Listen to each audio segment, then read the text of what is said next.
Falcons are heading out to midfield. Real quick, their captains are Teron Seaforth. Actually, we'll do them left to right. You've got Ty Spencer, and then, of course, Garrett Delicai. Teron Seaforth, number 2, and Louis Feliz, number 3, as we head to midfield for the coin toss. Representing the visiting Hawks, number 10, Michael Calafiore. Number 5, David Collins. And number 50, Timothy Farina. Representing the home Falcons, number 3, Luis Feliz. Number 9, Ty Spencer. Number 12, Garrett Delicai. And number 2, Teron Seaforth Howard. Y'all know where we at right now, right? Y'all know where we at right now, right? We right here. We on this win line right here. Let's get this money, game. Get this money.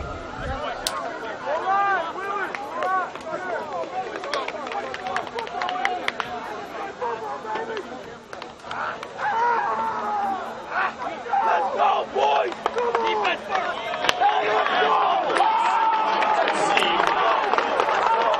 So the Hawks win the toss, and they will take the opening kickoff. We'll see the Falcon defense first, but for now, we step aside for the national anthem. We'll be back in just a moment right here on FATV.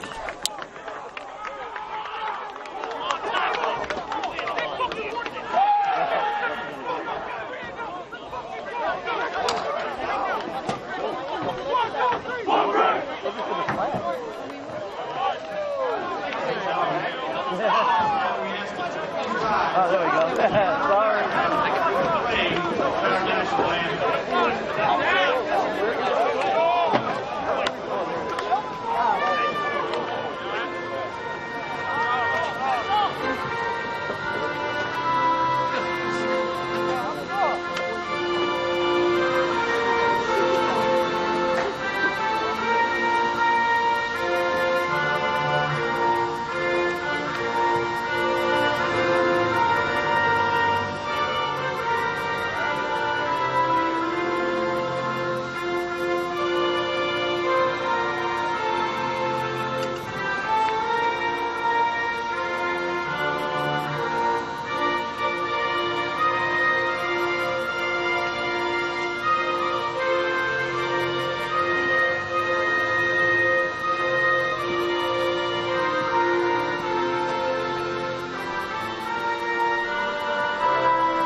Falcon football back in season for another fall here on FATV. John Gugerty joined by Daniel Bulak. And Daniel, let's take a look at the Hawks of Becker College. What can the Falcons expect coming from them this season tonight? Well, last year Becker did struggle overall. 1-9 overall, 1-6 in the ECFC. Their lone win coming on the last game of the season, where they were able to beat the AmCats of Anna Maria 17-14 in overtime. A game that featured 2 0-9 teams coming into that matchup. So you know Becker is going to be looking to improve. They could match their season win total tonight from 2014. Yep, and the all-time records between these two teams. It's the 5th time these two teams have faced each other. They are 2-2. Last time the Falcons played them was last year, the season opener. Falcons won that 28-6. Last time they were here in Fitchburg, Becker took the win. Can't remember the score off the top of my head, but I remember they won on their last drive of the game. They had the game-winning score. As we're just about set for the kickoff, John, you can take it away. Christopher Ludwig once again will do the kicking for the Falcons as they move left to right here to start off the first quarter. Not much of a breeze. What breeze there is will be at the Falcon backs to start this one, so Ludwig will have the wind helping him. Set back deep for the Hawks. Looks like that's DeJohn Dawkins and Davin Collins. Pretty good kick by Ludwig. It's going to bounce at the 10. Picked up there by Collins. He'll get across the 20, dance to the 30, break out of a tackle, and is finally brought down at the 32-yard line by the Falcons. So pretty good field position for the Hawks as they start their first drive of the season.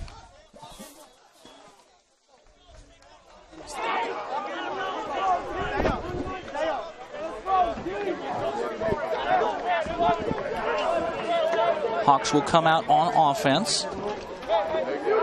Looks like it'll be Naz Sinkfield Shelton coming under center, the sophomore from New Rochelle, New York. Shelton play fake, throws to the right. That pass is complete. Number 80 is Marlon Gober. Freshman receiver making his presence known.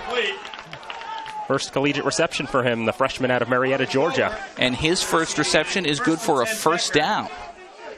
Becker going from the hurry-up. They'll go from the shotgun once again. Jacob Holmes is the running back to the left of Sinkfield Shelton.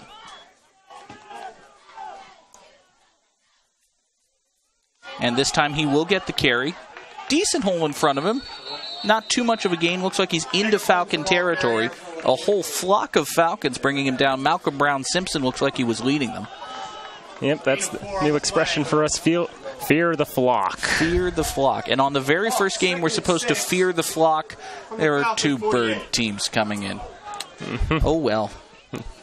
Second down and 6 now for the Hawks. Holmes goes in motion. Sinkfield Shelton will throw, nearly intercepted. Tevin Bienemy had a brilliant opportunity at that, couldn't bring it in. It'll be third down. It's just tips for the ball, throwing over the middle. Bienemy with the last to get his fingertips on the ball, just couldn't haul it in, just a little too high for him. Sinkfield Shelton getting signals from the sideline. Try saying that 3 times fast. It is third down and 6 now for Becker. They'll come out 4 wide receivers, 2 on each side, and Jacob Holmes remains the running back to the right of Sinkfield Shelton. Hard count, Falcons not biting. Back to pass, pumps and throws. Pass falls incomplete. Looks like he was going once again for Marlon Gober. Gober fell down, but there is no flag. So the Hawks pick up 1 first down, but then they will kick it away. Yep, just seems like he lost his footing on that one. It'll be a tough break for Becker College. They get the first down on the first play of the drive, but then they sputter out for 3 and out right there. Taylor Ekstrom set back deep to return for the Falcons. He'll line up at about his own 10-yard line.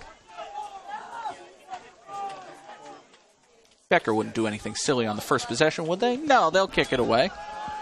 High end-over-end kick. Ekstrom just lets that bounce at the 20, and it's going to take a bit of a Becker roll, come down just inside the 15-yard line, where Garrett Delikiai will lead the Falcons out for their first drive of the season. And last year for Garrett Delikiai, he set the Fitchburg state record for most passing touchdowns in a season with 26, breaking the record he set the year before in his freshman year where he had 25. So if I was a betting man, I could get a good line on 27 touchdowns from Garrett Delikiai this season? That would seem to be... That's what you're saying? That's the trend? That seems to be the trend. All right. Delikiai will also go from the shotgun. Looks like that's Jordan Almore set up to his right. Ekstrom comes in motion to the near side. Almore will get the carry, and he is wrapped up in the backfield and then dragged down. Great work there. Shane Padini blew that play up. Yep. Sophomore defensive back from Leicester. He was able to read the play fake there with Ekstrom going in motion to the right side. The Hawks were not fooled. Almore couldn't even get back to the line of scrimmage. Second down and 11 now. Delikiai goes from the shotgun. Straight drop, pumps, looks like he's going to run with it. Still behind the line of scrimmage, wants to throw, he's going to carry instead. Delikiai keeps.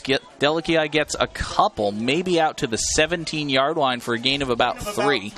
Yeah, one of the interesting things about this Falcons team, of their 4 leading running backs, their 4 leading rushers, 3 of them did not return in Kendall Perry, Cody Titus, and Khalifa Best. So the leading rusher coming back is Garrett Delikiai with 194 yards. Well, how about that? The man can just do everything. Third down and 7 now for the Falcons. Need to get to just about the 25-yard line to pick up a first.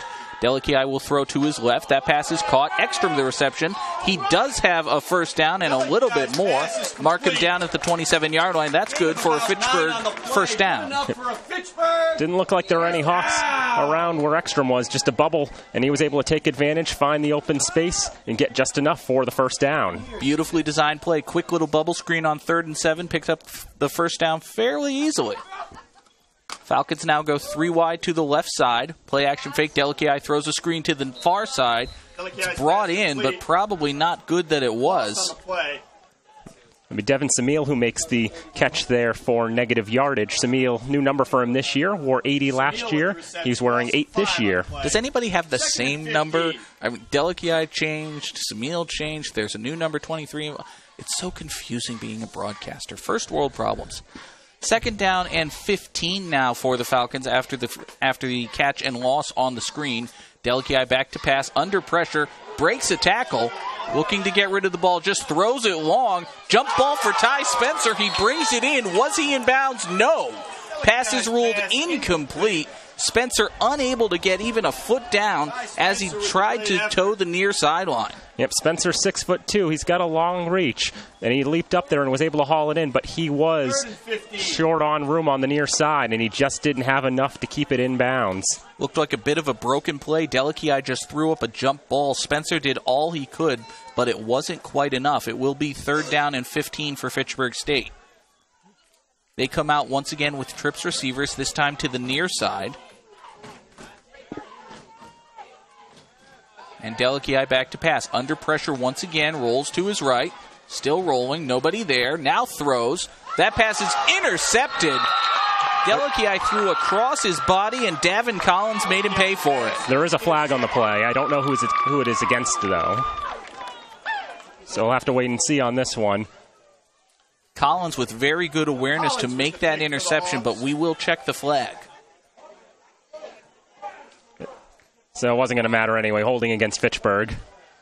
Penalty against Fitchburg is declined. Hawks offense back to the field. You saw that one coming fairly clearly. Delikiai was rolling to the near side. He saw Ty Spencer open across the middle, but when you're rolling to the right and you throw to the left, bad things happen sometimes, and that was a very bad thing. Hawks now great field position, 1st down and 10 from the Fitchburg 41. Play action fake. And they're going to go for it over the middle. That pass is caught with plenty of space in front of him. Howard Bradley the reception. Good throw by Sinkfield Shelton. Yep. Junior from Lincoln, Rhode Island, Howard Bradley making that catch on the left side, found the room, was able to make a great gain for Becker College. Looks like they're in the Falcon red zone. Give him 26 yards, and just like that, it's Becker 1st and 10 at the 16-yard line. Handoff goes to Jacob Holmes up along the far side. He's across the 10, diving toward the 5. He might have another 1st down. I thought you said Becker didn't win any games last season. Not until the very end, but they look like they're coming out strong here. Hawks going from the no huddle once again, 2nd down and less than a yard. And it's a handoff to Holmes, and that didn't go well. You saw it develop beautifully. Right there in the backfield was Nate Holly, the junior LB out of Naugatuck, Connecticut. The hit for Fitchburg. Well, reading the play well enough, got in there quickly enough. And now another 3rd down for Becker. Holly came on the blitz and was able to wrap up Holmes in the backfield. It'll be 3rd down and 2 now. Matthew Ramasco checks in at running back. Throwing for the end zone, Sinkfield Shelton. That pass is up. It falls incomplete. It looked like Dejon Dawkins did get a foot down, but he wasn't able to bring the pass in. Yep, just laying it up to the near side corner. And it was a jump ball up there, and it looked like it was going to be tough to see if he was able to get that foot in bounds, but it didn't really matter. He wasn't able to come down with it regardless. It looked like he had his hands on the ball and then got his foot down, and it was knocked away from him from the Falcon defender. Holmes to attempt a field goal. Now Jacob Holmes, who has been doing the rushing, will attempt a field goal. That kick is straight, and it is true. So 10:39 to go here in the first quarter. Becker has the first points of the season here at Elliott Field. They take a 3-0 lead. Yep, considering how strong Becker came out at the beginning of this drive, you were thinking they were driving for a touchdown, especially trying to make Delikiai pay for the interception. Given great field position, a big 26-yard gain on 1st down, I'd say the Falcon defense would be happy to hold them to 3 after the way that drive started. Wish I had more to add to that one, but yet 25-yard field goal for Jacob Holmes makes it 3-0 for Becker College. While we have a second here, we'll give you a preview of the upcoming FATV football schedule. Next couple of weeks, Fitchburg High games as the Red Raiders take on Brockton next Friday the 11th at 7 o'clock from Crocker Field. and then Wachusett Regional. We're back here at Elliott on Saturday the 26th, a noontime kickoff against Bridgewater State. Of course, all games will be live on FATV, Comcast Channel 9, Verizon Channel 36, or streaming online at fatv.org. So if you have folks in Leicester, where Becker is from, or Bridgewater, where we'll be in 3 weeks, who might want to watch the game, send them over to fatv.org. Holmes will kick off for the Hawks as we get back to live action here on the field. Can't exactly tell who's set back for the Falcons. Danny, you've got the binoculars. Help me out here. All right. So looks going from the 2 deep. I can't read it quickly enough. There are 2 gentlemen set back deep for the Falcons, and one of them is going to catch this kickoff. How about that? Yep, it's the one who isn't Malcolm Brown Simpson who will run it right up the middle. And he'll be down just short of the 30-yard line. That was number 26 for the Falcons. Sterling Garvin, freshman running back. Sterling Garvin. From Canton, Mass. I don't like these new numbers. Oh, we got it wrong. We got it absolutely wrong, I think. Yeah. Maybe. I don't like these new numbers, Danny. Yeah, some of the numbers do sort of squeeze together. You designed these uniforms. I'm blaming you personally. I didn't design them. I'm more of a traditionalist. But anyway, it was Sterling Garvin. Falcons will go Delicia under center. Looks like a different running back behind him, and that running back will get the carry. That is Malcolm Brown Simpson, and he's got himself a big game across midfield to the 30, 25, 20, brought down from behind at the 15-yard line. Just like that, the Falcon offense has life and momentum. The junior running back from Lynn, Massachusetts, not Malcolm Brown Simpson, but his younger brother, Javon, making a very long run on his first carry with the Falcons. And he gets the Falcons right into the red zone. Is that a 20 or a 28? It is 20. That is Javon Brown Simpson. Well, how about that? First down for the Falcons. Handoff goes up the middle. Looks like Almore on that one. Not much doing. Maybe back to the line of scrimmage.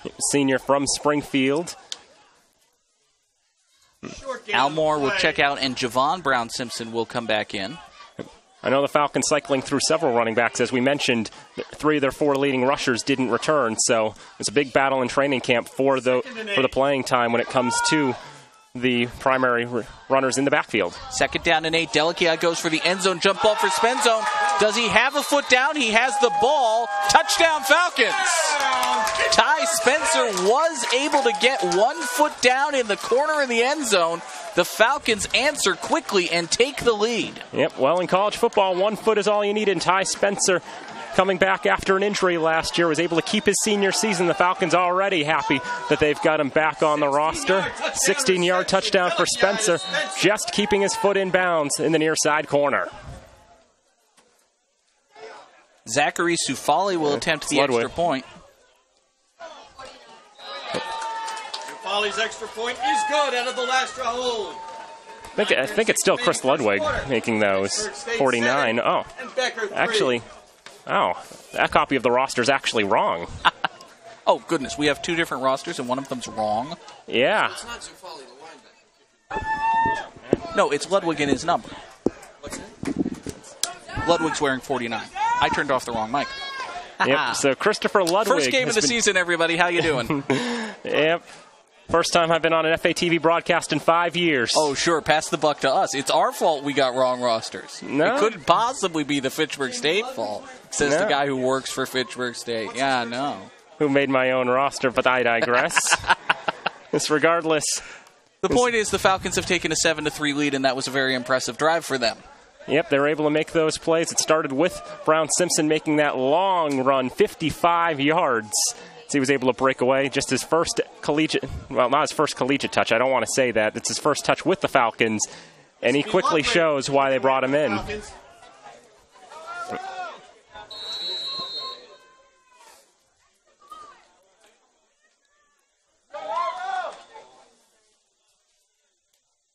So Ludwig will kick it away for the Falcons. Ludwig's kick is away, brought in at about the 15-yard line.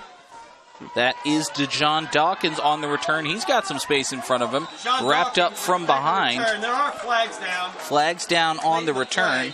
Errol Bennett looks like made the tackle. Errol Bennett Couple of good kickoff returns for Becker College in this contest. I remember the first time they were ever here. Well, face mask against Fitchburg is actually going to tack some more yardage on for Becker here. Maybe not so good on the tackle. Maybe not. But yeah, what I was going to say, the first time that the Falcons and the Hawks played each other here 4 years ago, I believe Becker actually took not one but 2 kickoff returns for a touchdown. I think those were their first 2 scores of the game as well. So they're trying to make their authority known. The Falcons ended up winning that game in what was a thriller. That was Coach Haverty's first win in his second stint with the Falcons. I remember that game. That was crazy. After the penalty, the Hawks will take over in Falcon field position. Handoff goes to Holmes up along the far side. Not much there. Maybe back to the line of scrimmage. So Nas Sinkfield Shelton is from New Rochelle, New York, huh? I have a friend named Matt who lives in New Rochelle. How you doing, Matt? I'm sure he's watching. FATV.org. He's totally watching. 2nd and 10. Lovely little town, New Rochelle. Hop, skip, and a jump out of Manhattan. Nice place. Sinkfield Shelton back to throw on 2nd down under pressure, but gets it away. Pass is complete to Dijon Dawkins. He's across the 45, mark him down at the 42. Not quite enough for a first down. It'll be 3rd down and call it a long 4. Yep, Sinkfield Shelton just looking for whatever he could get, and he could see a small pocket there for Dawkins to make the catch there.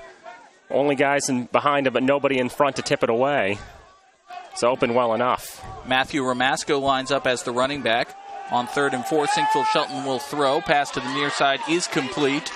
Brought down at about the 33-yard line, but not before getting a first down. That, once again, is Dijon Dawkins. Dawkins, the senior from East Hartford, Connecticut, also listed as the team punter. He's already got a couple nice catches on this drive. First down and 10 now from the 34. Handoff goes up the middle. That's Ramasco, the ball carrier. He gets a couple. Call it 2nd down and 8 coming up. For Ramasco, he's got a new number himself. The senior from Port St. Lucie, Florida, was wearing number 20 last year, number 2 this year. He's the leading returning rusher for Becker, 328 yards. Pass to the near side this time is complete. That's get Barak Fakadu on the reception. Junior from Burke, Washington. And again, Sinkfield Shelton, sophomore, but he's showing a lot of poise. He's taking his time in finding the open man. He's made quite a few completions already tonight. 3rd down and a yard to go for Becker. Hard count. Falcons almost bite. The flag does come down, so they may have. There's a flag down on the play. Handoff goes up the middle. Nothing doing there, but it's entirely possible that that's because a Falcon was offside. Looked like they were, let's see. Offside is the call. Yep. Offside's indicated against Fitchburg. So 3rd down and 1, break out the hard count. Maybe they jump. They jumped. So Falcons concede a first down there. Becker will have it now 1st and 10 just inside the 20-yard line. Yep. In terms of Sinkfield Shelton's poise, 5 for 8 thus far for 62 yards over the air. Fitchburg 20. 1st down and 10, play action fake. Sinkfield Shelton dumps it off to his right. Pass falls incomplete. Intended for Ramasco, but very well defended by Luis Feliz. Yep, and that time Sinkfield Shelton couldn't find anyone open in front of him. Tries to throw to who he thinks is the open man there on the right side in Ramasco. I think for Becker, I think they're a little happy that he didn't make that catch. I think he was going to be tackled for negative yardage if he had. 2nd down and 10 now for the Hawks. Jacob Holmes checks back in as the running back. Sinkfield Shelton instead will throw to his right, pump and throw, passes incomplete, well over the head of Hugh Holmes. Yeah, Seth McDonald, our ball carrier there, as you can see him running down to get the ball. Well, he had a better chance of catching that ball than any Becker Hawk there. It looked to me like Sinkfield Shelton was going for the pump and go, and Holmes just thought the pump didn't go. Yeah, Holmes was staying back in a defensive position trying to block.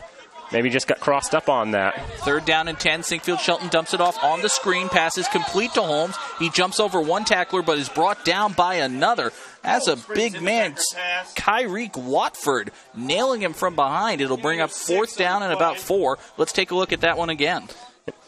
6'1", 230 pounds out of Kyrie Watford, and you can see Holmes juggling the ball there. It didn't look like he was expecting to even get that ball in the first place, but he was able to come up with it nonetheless. Well-designed screen pass. Pass was just a little bit high because of the pressure. Now Becker will go for it on 4th down and 4. They will throw to the near side. That pass is complete, but he is brought down immediately. That is nowhere near enough for a first down yardage. The Falcon defense comes up with a big stop. I don't know what the field goal range is for Becker, but this time they were going for the 1st and goal. They found another catch, another reception for DeJohn Dawkins, but trying to find the open man didn't work that time.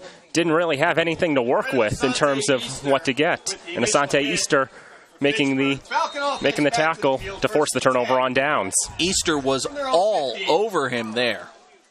Can't fault the decision-making to go for it, but Easter just played that ball beautifully. Now 1st down and 10 for the Falcons at their own 14. Handoff goes up along the far side. That is Jordan Almore, the ball carrier, and he is brought down behind the line of scrimmage, a loss of a yard. Yep, the senior from Springfield, Almore, getting the first touch on this drive, and really it didn't look like there was much of any lanes opened on the left side for him to take.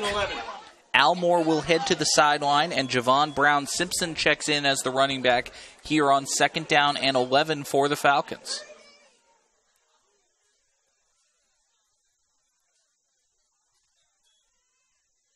Play action fake to nobody. Delici will keep it himself, and he is brought down in the backfield. Maybe a bit of miscommunication there by the Falcons. Did you notice Brown-Simpson cut to the left, Delici faked to the right, and then kept the ball himself? Yeah, it didn't look like that was the right snap out of that. I mean, I thought for a moment I was just trying to look not at the monitor, but I thought he snapped it to the wrong person, it almost seemed like. Oh, this monitor is a godsend. Yeah, I should be using it more often. I'm used to not using it. Don't insult the monitor. It's a very nice monitor. It's a very nice monitor. I need to get used to it. 3rd down and 10 for the Falcons. Brown-Simpson stays in as the running back. Delici under pressure, looking to run once again. Breaks out a 1 tackle. Can't get across the line to gain, though. He's brought down at the 21 after a gain of 6. It'll bring up 4th down, and here comes the Falcon punting unit. Yep, looked like once again he didn't have much time to decide, Delici, and he, looking around, didn't like his options, decided to run for it, just take what he could. Only able to get about 6 yards out of it, but could have been much, much worse. Credit Daniel Wittenberg for applying the pressure and forcing Delici out of the pocket. Now Christopher Ludwig will come on to kick it away.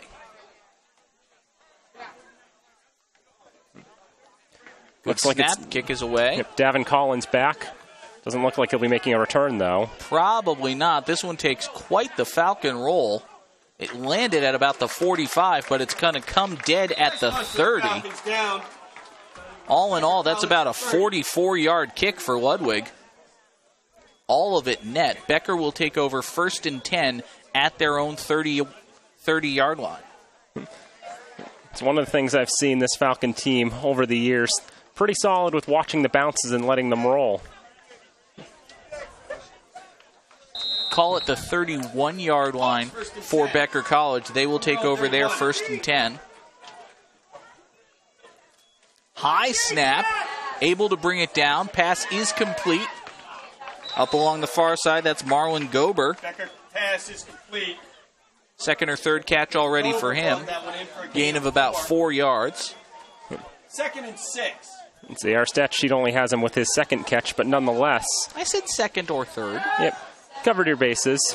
I agree with you on that. The far side falls incomplete. That one was intended for Hugh Holmes. You and your live stats. How dare you prove me wrong, dang it. Yeah, well, I would have guessed 3, too. I'm not going to. But regardless, trying a different receiver that time. Just quickly thrown over to the right side. Wasn't able to get his fingertips on it. 3rd down and 6 now for Becker. Trips receivers to the near side. Pass to the near side is complete. Diving forward may have gotten the first down yardage. I believe that's Elijah Marcello on the reception. That's who I've got, the freshman from Boston. And he does have enough to gain for a first down. It'll be 1st and 10 for the Hawks at their own 45-yard line as we approach 3.5 minutes to go here in the first quarter. Now on first down, Sinkfield Shelton rolls to his right. He throws. Pass is low, but it is brought in right at midfield. That's Thomas DeCanio. How many receivers does Becker have? I feel like we've called 10 names already. Yep. Gain of about 3 there. Yep, sorry to talk over you, John, but yep, that's the seventh different receiver to make a catch for Becker tonight. 2nd down and 5, a little shovel pass blown up in the backfield, but then somehow staying on his feet is Matthew Ramasco. How did he stay on his feet? How does he still have knees? Yeah, Mahmoud Sam making the play there, trying to make the play, and his knees never touch the ground. As Sam basically gives him something to lean on. Wow. That was a brutal hit, but good work by Ramasco to pick up something. Only a loss of 2. It'll be 3rd down and 7. Yep, and was able to keep a hold of the ball there. 3rd down pass over the middle is high and incomplete. Gober looked to make a one-handed grab, couldn't quite bring it in. And Becker goes 3 and out. Yeah, Mahmoud Sam and Tevin Bienemy up there to break up the play. Essentially double coverage trying to throw into Gober. And that's always going to be difficult to find a completion there. But Gober, he tried his best. Didn't get it, though. Pass had a lot of velocity on it. Accuracy was a little lacking. Gober tried to make the one-handed catch for a second. It looked like he had, but he wasn't able to bring that in. Now Taylor Ekstrom set back deep to return this kick. It is a high spiraling kick. Ekstrom is not going to touch this one. It does take a Becker roll. Looks like it's going to come dead at about the 23. That was a very, very high kick. A lot of hang time. Not a lot of distance in the horizontal axis. But that's sort of the disadvantage that you'll have when you don't have a specialized punter on your team. Got about 37 yards out of it all told. Not too bad. Yep, if you can get the bounce on that, then absolutely it'll work out well enough. Start will be the Fitchburg State women's soccer team. So Garrett Delici comes out leading the offense once again. 2:24 left to play here in the first quarter. 1st and 10 for the Falcons at their own 23, which might be the best field position they've had all night. It feels like it. I was going to say the same thing. Handoff goes straight up the middle. That's Jordan Almore.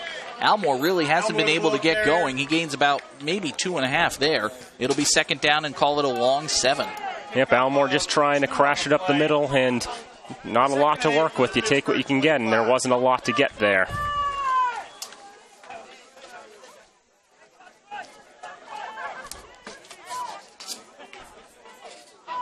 Second down and 8 now for Fitchburg at their own 25. Almore remains in the game as the running back, and he will get the ball once again. And once again, he is swarmed just across the line of scrimmage. Stop his forward progress at the 26. Call it a gain of a yard. Yep, Almore only had 16 carries for the Falcons last year for 48 yards. He did have a touchdown, his longest run 14 yards. But it does seem like he is struggling a little bit. Just not able to find the holes right now. 3rd down and 6 for Fitchburg State. They're at their own 26. They need to get just across the 33. Falcons 1 for 3 on 3rd down tonight. Almore lines up in the backfield. He blocks. Delici throwing long for Spencer. It's another jump ball. He makes the catch. Did he have a foot in bounds? No, he did not. Pass ruled incomplete up along the far sideline.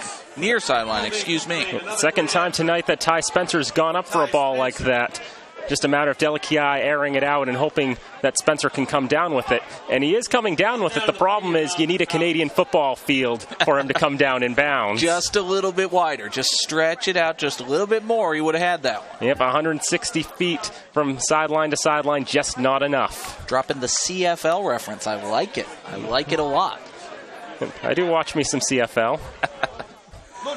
Falcons will kick it away. Davin Collins set back deep to return for Becker. High snap over Ludwig's head. He's going to have to kick it out. He's in a lot of trouble. Yeah, he just kicks it out of the end zone for a safety.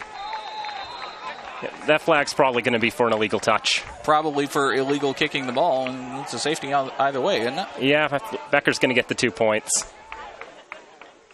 And that is the call, illegal touch against Ludwig for just kicking it out of bounds. Ruling on the field will be a safety. Yep, well, that's what you got to do there. You can't really take the risk of picking it up because worst case scenario, you fumble it, then may turn into a touchdown for Becker. I mean, at that point, kick it out. Doesn't matter if the penalty flag comes out. It's the right thing to do. Kick it out, whack it out, throw it out. It's a safety. It's 2 points. Yep. Makes for a fun scoreline. 7-5 with 1:01 to go in the first quarter. 7-5 in September? It feels like a baseball game. And we're just, end of the first quarter. That would be what, middle of the second inning? That sounds about right. I think so. Yeah. Let's make more tortured baseball analogies. Yeah. Try to make up for the Red Sox struggling this year. Oh, Lord, don't talk about the Red Sox. Then again, I'm a Twins fan, so. Oh, you poor thing.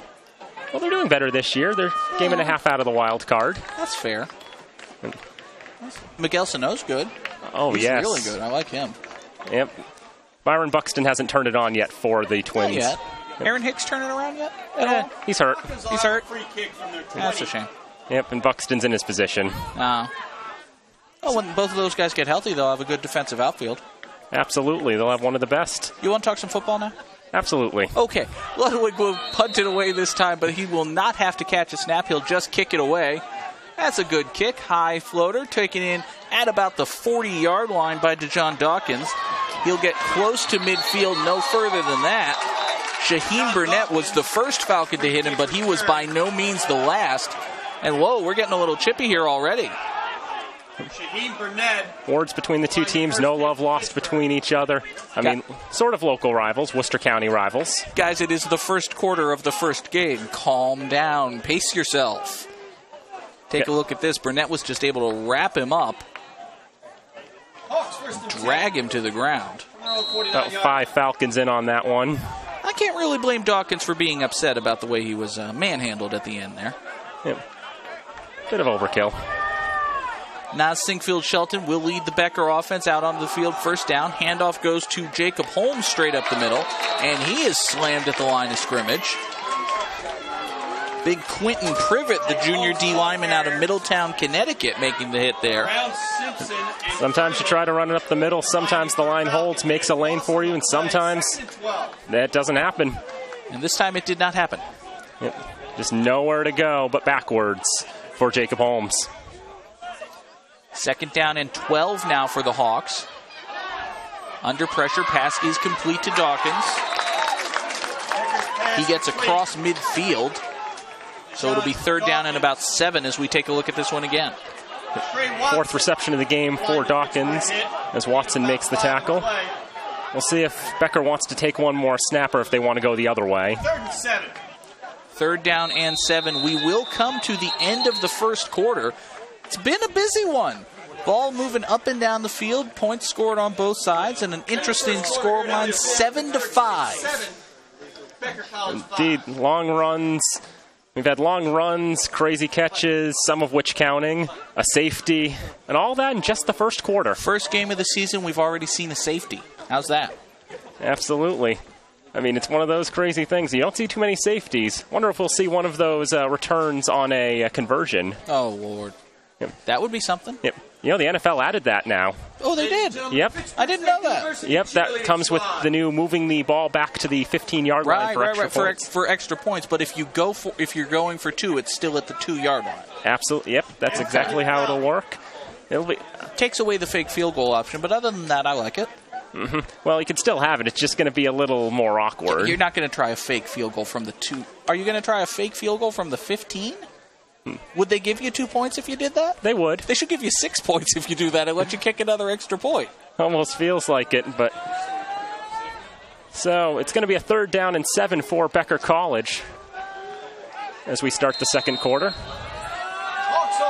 Becker now moving left to right. From the Fitchburg 49. Back out of the shotgun again for Becker College as Sinkfield Shelton will take the snap.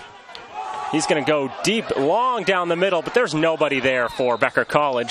Well, there's somebody there. It's Hugh Holmes, but there are 2 Falcons in front of him. Yeah, Teron Seaforth was there, Usami Sam was there, and also the receiver for Becker was there. Yep, just trying to air it out, get a long catch on the first down. Long catch, get the first down. and try to energize this team, as they've been struggling a little bit in the last couple drives. I mean, the last points have been just that safety. They were able to get the field goal out of good field position, but nothing in terms of a sustained drive, and now Becker will kick it away. Yep, so it will be Dejon Dawkins back to punt it away. He averaged about 33 yards a punt last season. And it's muffed there. Looks like it was recovered by the Falcons. Good work by Taylor Ekstrom to fall on the muffed ball. Just trying to run it down. Looked like he was willing to have a go at try to return it down the far sideline, but at the end he just muffed it a little bit, was able to jump on it, keep control, and it'll be first down for the Falcons. You know, for a second there, I thought we were going to see a punt return. That's one thing we haven't seen.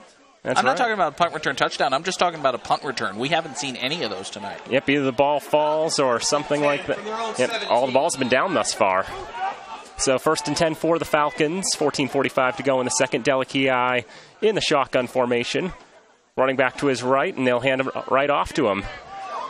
As he hurdles a tackle, I think that's Sterling Garvin who made the run there. No, it's Javon Brown-Simpson who's got that run there. Javon Brown-Simpson with a nice run. Had a 55-yard run his first time, and this time a 9-yard run with a nice hurdle. 2nd and 1. I tell you, it's early days yet. Definitely small sample size issues apply, but you hand the ball off to Javon Brown-Simpson, and something's going to happen. Brown-Simpson remains in the backfield, but to the left of Delakiai. Play action, Delakiai holds, will throw to the right side, is caught, and nothing in his way for the Falcon receiver, Taylor Ekstrom, making the catch for the first down. Good work by Ekstrom after the reception to cut back toward the middle of the field and gain enough yardage for the first down. Trips to the left side for the Falcons, 1st and 10 from the 35. Play action thrown over the middle. Happening very quickly, Devin Samil unable to come down with it. Ball looked like it may have been deflected at the line of scrimmage. Delakiai got rid of it very quickly. And it definitely looked like on the replay that it was deflected on the way. And if Samil was able to make the catch, Shane Padini was there for Becker to try to break that up. You saw Samil right there at the end of the replay gesture with his wrist as if he wanted a flag, but no, that was just really good coverage by Padini. Yep, it was going to be tough for him to come down with that ball regardless. So 2nd and 10 for the Falcons. They'll hand it off this time. Cut back up the middle. It's Brown-Simpson, I think, putting more moves on. And he's down to the 46-yard line. Great run. And that will be enough for a Falcon first down. Another Fitchburg first down. So I believe Jared Brown-Simpson has 3 carries today. One went for 55 yards, one he hurdled a guy, and the other he picked up 12 and a first down. Is that about right? Sounds about right. Over 3/4 of a century mark on the rushing yards is on 1st and 10 for the Falcons. They give it back to Brown-Simpson and may have fumbled at the end. I think he was already down. Well, I think they had blown the whistle. He certainly wasn't down. No gain. Well, near enough. No gain for Brown-Simpson, but he tried to break out of that. But two defensive backs there for Becker, not letting him go anywhere. And if you're Mike Lichten on the far sideline, you've got to be a little peeved about that. That was a pretty quick whistle for stoppage of the forward progress, and then the ball came out. Becker has a case. They may feel they deserve to have the ball right now. Although, did he lose control of the ball because of the whistle? That'd be the question. Quick pass on first down. Ekstrom on the near side. Runs up for nearly... Oh, he keeps going. How did that happen? I thought he was going to be pushed out of bounds, but he stays in bounds. He keeps it going. And this is going to be even better to look at on the replay. It's just a quick little dump off to Ekstrom. He's able to elude one defender, and then as you said, Danny, it looked for all the world right here as if he was going to be pushed out of bounds, but no, he decided to keep going. He was able to keep going, gets all the way to the 31. Yep, but now another 1st and 10 for the Falcons. Delakiai throwing far. Looks like a dangerous ball, and it was just out of the reach of Ty Spencer. You're right, Danny. That did look like it was a dangerous throw by Garrett Delakiai. Good work by Spencer just to accelerate and get a hand on that one. Otherwise, it looked like it was going to fall right in the Hawk defender's lap. Yep, I think that was Darius Blagman that was back there for Becker College. He was right there with Spencer to stay with him. And if Spencer doesn't get his hands on that, that could have been big trouble for the Falcons. So 2nd and 10 now for Fitchburg. Almore, 2 Delakiai's left. And he'll hand it off to Almore, but he's wrapped up immediately by 4 Hawks. You did notice Almore back in the backfield after the near fumble by Javon Brown-Simpson. Loss on the play. Falcons definitely rotating through those running backs. Patrick Haverty may feel that Almore is the more sure-handed back.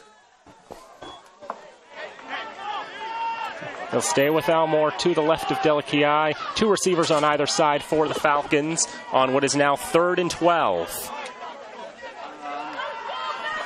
Delakiai will look to pass, and he will go to Almore on the near side, and he's pretty well open. Shakes a tackle. He's at the 20 and down inside the 15-yard line. Great work by Almore after the reception.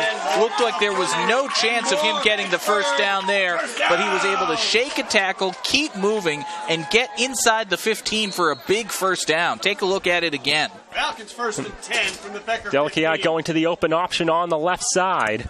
Almore was wide open, and that's the benefit of having your running back be right in the passing play. As we're back to live action, 1st and 10, a run up the middle goes not very far for the Falcons. And that's Javon Brown-Simpson back on the ball carry. Gave Almore a rest for that nice play there. So Brown-Simpson back in. Doesn't get very much on that one, but again, you run it up the middle. Sometimes it works, sometimes it doesn't. 2nd and 10 for the Falcons. 1 receiver on the left, 2 or 3 on the right. It is 3 as camouflage blending in. He'll throw to the left side, and incomplete. As coming up with a swat there was Nicholas Sherman. Spencer, immediately after that ball fell to the ground, was looking at the side judge like, where is the flag? Seriously. Yep, it looked like Spencer may have been held up a little bit there. Maybe trying to get a hold on that one. Maybe felt he was held up a little bit, but that's just double speak there. I don't know what I'm saying. But nonetheless, nothing given. And it'll be another 3rd down for the Falcons. 2 for 5 tonight. Delakiai will look to pass. He's going to the end zone, but it's incomplete. Delakiai's pass falls incomplete. There was a better chance of Becker catching that one than Fitchburg, just where that ball went. Pass was just a little overthrown, intended for Devin Sumil. And now Patrick Haverty has a decision, and it looks like he will keep his offense on the field and go for it. 4th and 10 from the Becker 15. You got to get to about the 5.5-yard line. There is no 5.5-yard line. Well, it's near enough to that. I'm sorry, that's a pet peeve of mine. There's no 5.5-yard line. There's no 1-inch yard line. There's none of that. All right. Get halfway between, just get inside the 6, close to the 5. Delakiai, pump fake, throws towards the end zone, caught, touchdown! Ty Spencer was wide open. Wide open. Well, that'll make it worth it. Nothing in Ty Spencer's way. Delakiai with a beautiful pump and go, and he knows it. Take a look at this one again. Right there, he's going to pump. Everybody bites, and Spencer is wide open. Closest man there was Nicholas Sherman, and he didn't have any chance of breaking that one up. Now let's see, the extra point to make it a 2-possession game. It's low, but it's good. It is good.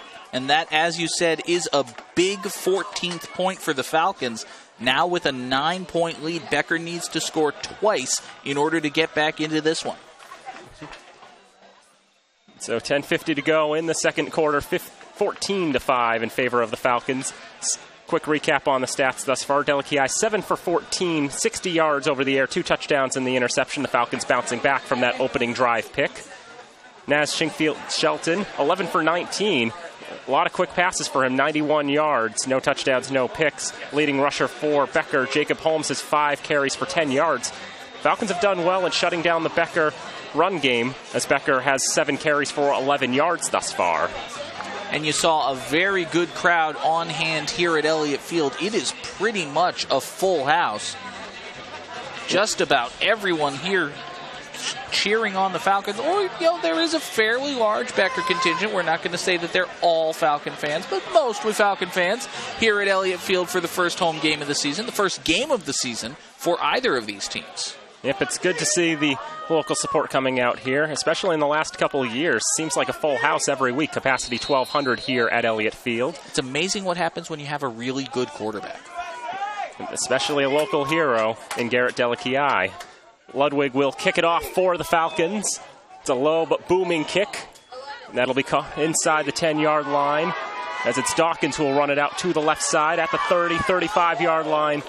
And he's brought down in between the 35 and the 40. That was Daniel Crawford, I believe, the freshman from Newcastle, Delaware, making the play on that one. That was Daniel Crawford, and that was a fairly vicious hit at the end of that return. Just grabbed him by the shoulder pads, didn't stick a hand inside, say the officials. Not so much a tackle as just a shoulder block and a spear. From their own 38. Ruled legal nonetheless. So, ball spotted at the 38-yard line. It'll be 1st and 10 for the Becker Hawks. Now Sinkfield Sheldon in the back. He'll hand it off to Holmes.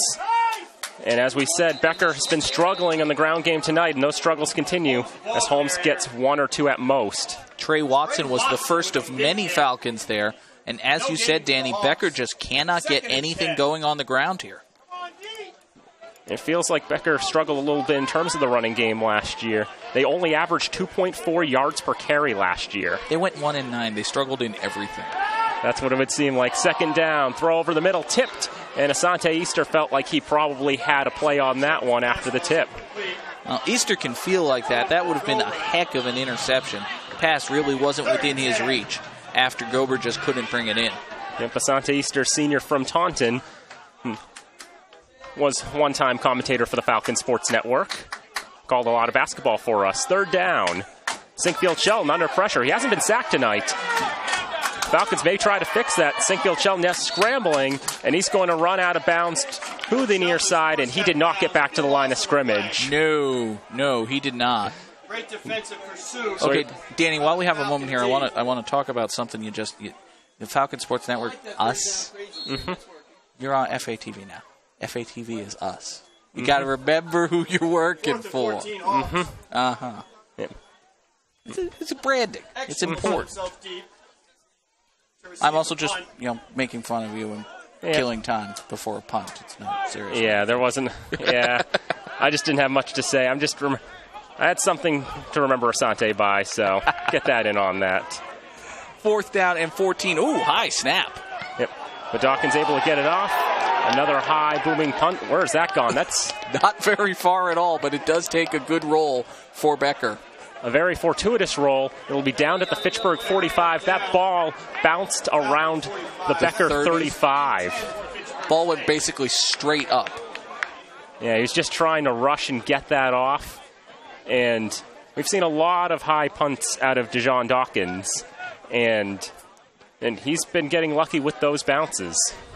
Very high snap, under duress. Dawkins lucky to get the kickoff at all, and then very, very lucky to get basically 20 yards on the bounce and roll. Well, considering that he is a wide receiver, he'd be able to scramble if he had to. At least he's fortuitous to have that as a main position. 1st and 10 for the Falcons. And Delakiai rolling to the right side, keeping it himself after he faked the handoff. And he's able to get a few yards up the right side to about midfield. Delakiai faked the handoff. He faked out the Hawks. He faked out our camera crew. He did a very good play fake there. Absolutely. They'll only give 4 yards on that to the 49-yard line. You could see Jesse Lastro is out there for the first time tonight, and he was rolling out to the left side. Lastro is set up on the left side for the Falcons. 2nd and 6, under 9 minutes to go in the second quarter. Get out of the shotgun.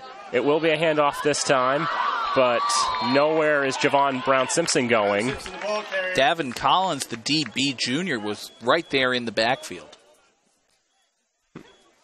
Just able to read the play correctly, so now it's going to be another 3rd down for Fitchburg. Davin is one of the captains for the Hawks. He comes to us out of Far Rockaway, New York, which, yes, is right next to Near Rockaway. Probably not, but it sounds nice.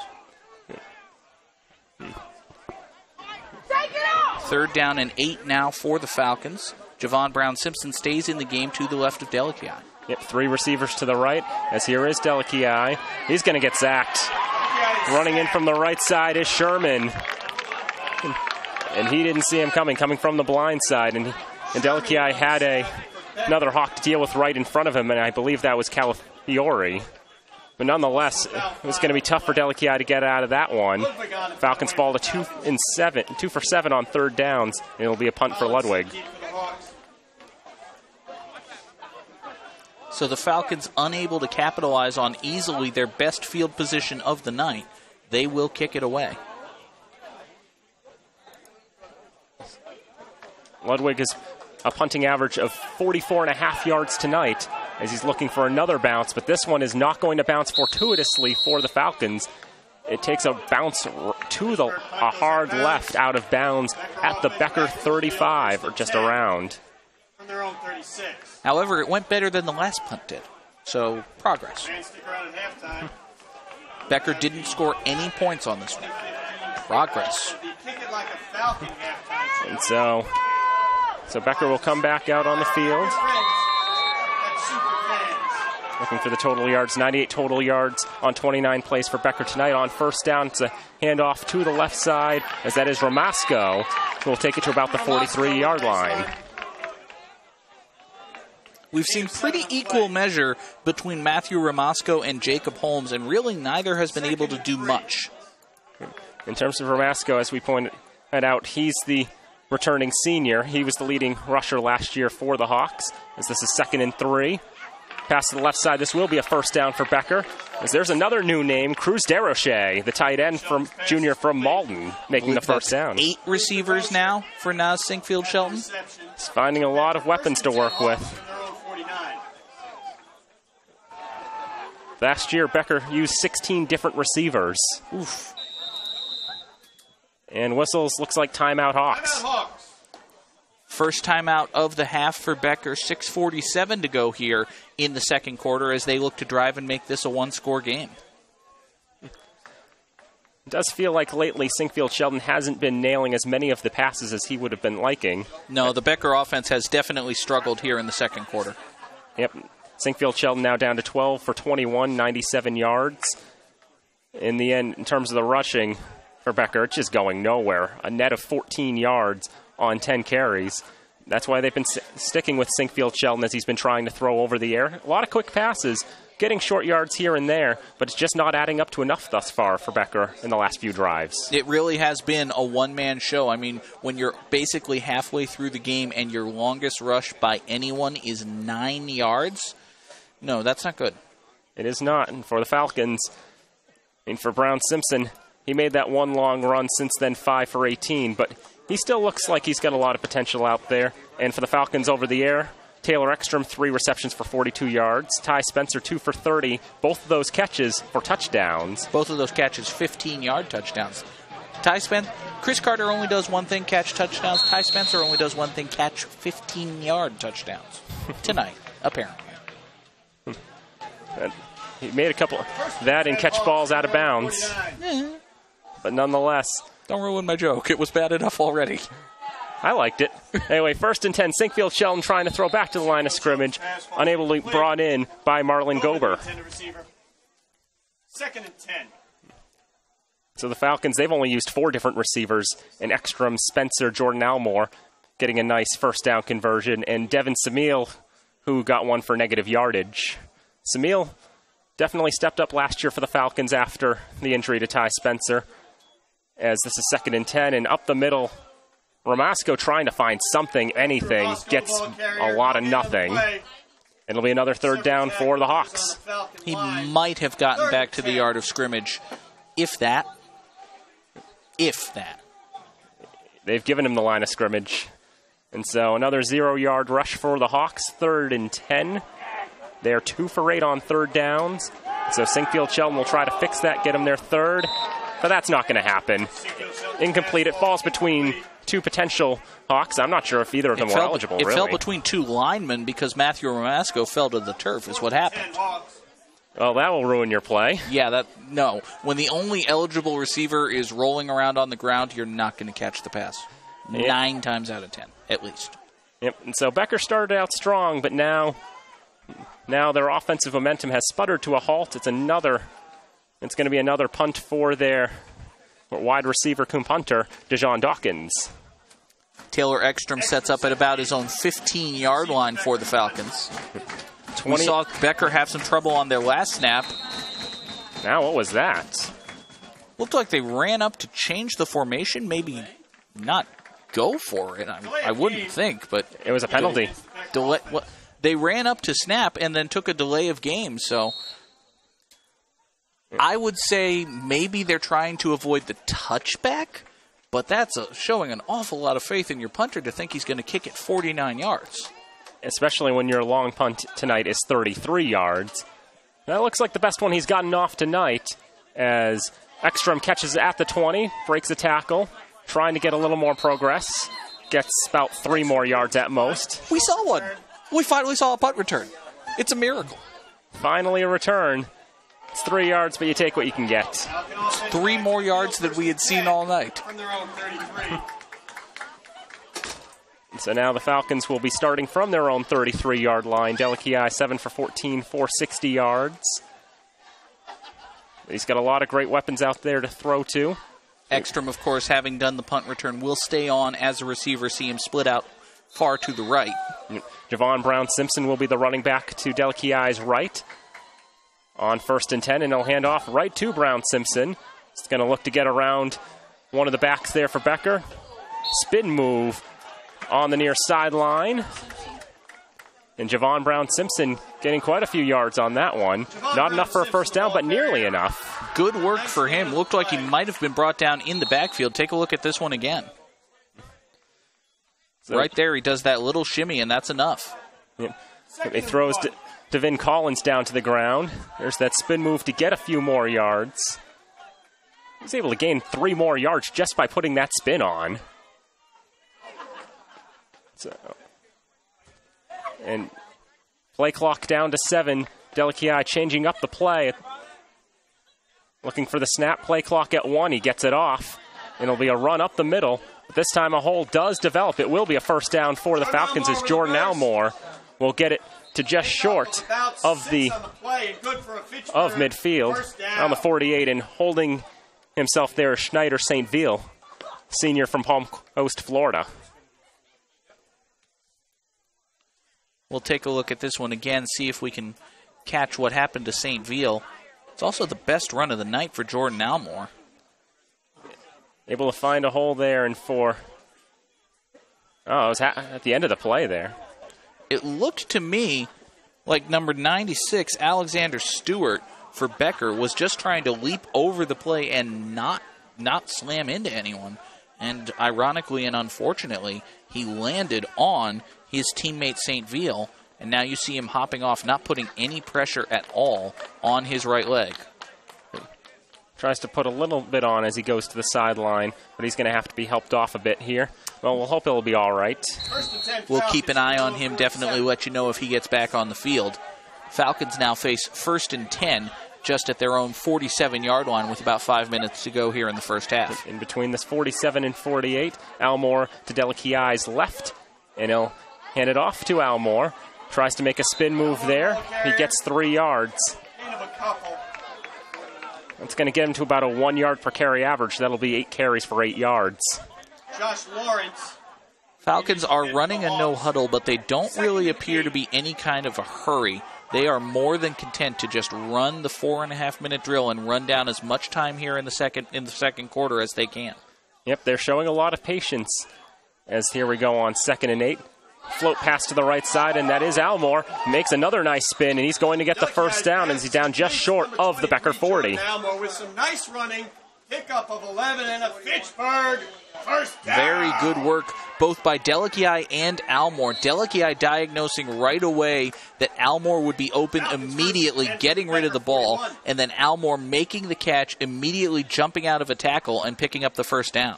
Almore has done a lot better as a receiver thus far. It's the second catch now for about 31 yards. Delakiai is going to go deep on the right side, but that was dangerous and nearly caught, as that was Samil and Trayvon Neal trying to make the catch after it was juggled out of the hands of Nicholas Sherman. There are 3 men on that field who feel like they should have caught that ball, and quite frankly, they're all right.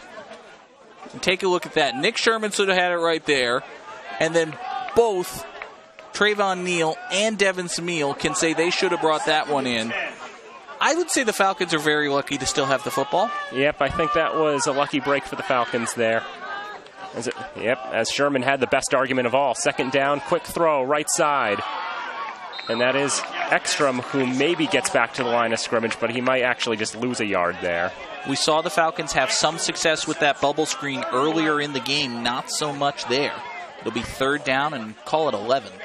Yep, Ekstrom making his 4th catch of the game for the Falcons, leading the Falcons receivers in yards and receptions, although that'll knock a yard off his total, down to 41. One receiver on the left side for the Falcons, trips to the right. Delakiai looking, he'll go up the middle, and there it is, caught. And that is Samil. I believe it is Devin Samil who made that catch, and it'll be a 1st down for the Falcons. Big gain on the play, good for a Fitchburg. 1st down. Honestly can't tell from the Becker defense how Samil was able to get that open that quick. We go back to live action. Delakiai rolls to his right, pass falls incomplete. Looks like it was intended for Trayvon Neal. Sorry about that. Take it on, Danny. Yep, no problem there, John, but yes, looked like Trayvon Neal trying to get his 1st catch of the day. Senior wideout from Philadelphia. Junior wideout, actually. Got to read between the lines incorrectly, but nonetheless. Or is he a senior? Maybe I've got that typed wrong. I don't know. 2nd down. He's an upperclassman. Yes, that works. Yep. I'll cover my bases with that. 2nd and 10 with 3:17 to go. They'll hand off, and Almore blew a tire. He is as old or older than Garrett Delakiai. How does that sound? I'll go with that. That works. Almore couldn't get anything going there. Just as you said, Dan, blew a tire and fell to the turf. It'll be 3rd down and a long 12. And so Falcons will have to try to convert another 3rd down. Already got one this drive, 3 for 8 overall tonight. And they have converted a 4th down for a touchdown. And so here is Delakiai. Fakes the handoff, rolls to his right. Room closes up. Throw it up, intercepted. There's also flags on the play. It will be Becker ball, as that time it is Nick Sherman coming down with it, but we'll see if it counts. The personal foul against the Hawks, that is huge. Take a look at it here, see if we can pick it up. Delakiai rolls to his right, gets rid of the ball here. They may get Becker for roughing the passer. Believe that is the call. We did just see it at the end of the replay. As Delakiai got rid of the ball, he was slammed into, and that, I believe, is going to be the reason the Falcons keep the ball. Now they're going to have to figure out what the yardage is going to be on that, how they want to set this up. Right now, they've still got the chain set up as 3rd down, 2:36 to go in the 2nd. Now that'll change. It's a personal foul. They're going to assess it, I believe, half the distance from the line of scrimmage. And a personal foul will make it an automatic 1st down for the Falcons. That is absolutely huge swing in momentum right there. Becker was looking at picking up possession, and instead, Falcons have it 1st and 10 at the 11. So, Brown Simpson back in the game for the Falcons, and the ball is to Brown Simpson, trying to get around the line, but not able to. Well, he finds 2 yards. Runs 30 yards to his right, gets about 2 yards forward. And so 2nd and 8. Good work by Simpson to even get that. Yeah. Number 34 on the tackle. He's not on my roster. Nope. 2nd down and 8 now for Fitchburg State. Delakiai will take it. Looking towards his left, he's going to throw it towards the end zone. It's too high. Garrett loves that jump ball for Ty Spencer, doesn't he? Or the jump ball for Devin Samil. One or the other, but that one was going to be too high for much of anyone to catch. Unless you've got a converted basketball center trying to jump up and make that catch. I don't think that was going to be very catchable. No, Manute Bol would have had trouble with that one. Granted, Manute Bol's dead, isn't he? I have no idea. That would be a shame. It'll be 3rd and 8 with 1:58 to go. No 2-minute warning in college football. Delakiai surveying his options, looking to where his receivers are. He's got one to the right in Spencer. He's looking out towards Spencer. And he's going to try to throw it to Spencer. I told you he loves that jump ball. And if Spencer was in the right spot there, a little farther downfield, he might have been able to make that catch. Yeah, but if he was a little farther downfield, he would have been where that camera operator is lined up, well out of bounds, is the thing. See, there's that line at the back there. You can't cross that. Yep, I felt like he may have had a little bit of space, but regardless, the Falcons are going to go for a field goal here. About a 26-yard kick from right to left for Christopher Ludwig. So I believe we saw the Falcons go for it on 4th down from the 15, but they'll kick from the 10. Looks like that's the range they've got for Ludwig, and it's blocked. Picked up on the left side. That's Sherman on the pickup. He's brought down immediately by Lastra. And so Sherman, he felt he could have had an interception on that drive, and now he's picked up the blocked field goal attempt. That was just a low line drive kick. Becker was able to get a little bit of penetration into the line, and Ludwig just put that one too low, quite frankly. Yep, I know for Ludwig, in terms of the field goals last year, the Falcons attempted 2 field goals and both missed. Ludwig's, in fact, 1 field goal attempt last year was blocked. Oh, how about that? Yep, that was 30-something yard field goal that got blocked. First down for the Hawks, and again, Canadian football field required for that to be catchable. Sinkfield Shelton tried to get a lot of yardage in not a lot of time, which is what they need to do. 98 seconds left here in the second quarter. Becker has only 2 timeouts. Unfortunately, that pass fell incomplete. There was a point when Sinkfield Shelton, I believe, was 7 for 11. So he's gone 5 for his next 13. That efficiency rating dropping. And that's not going to help either. An incomplete pass, as unable to come up with it was Hugh Holmes. Sinkfield Shelton has struggled here in the second quarter, but he also has had help in struggling. Basically, all of Becker's offense has come up lacking here in the second frame.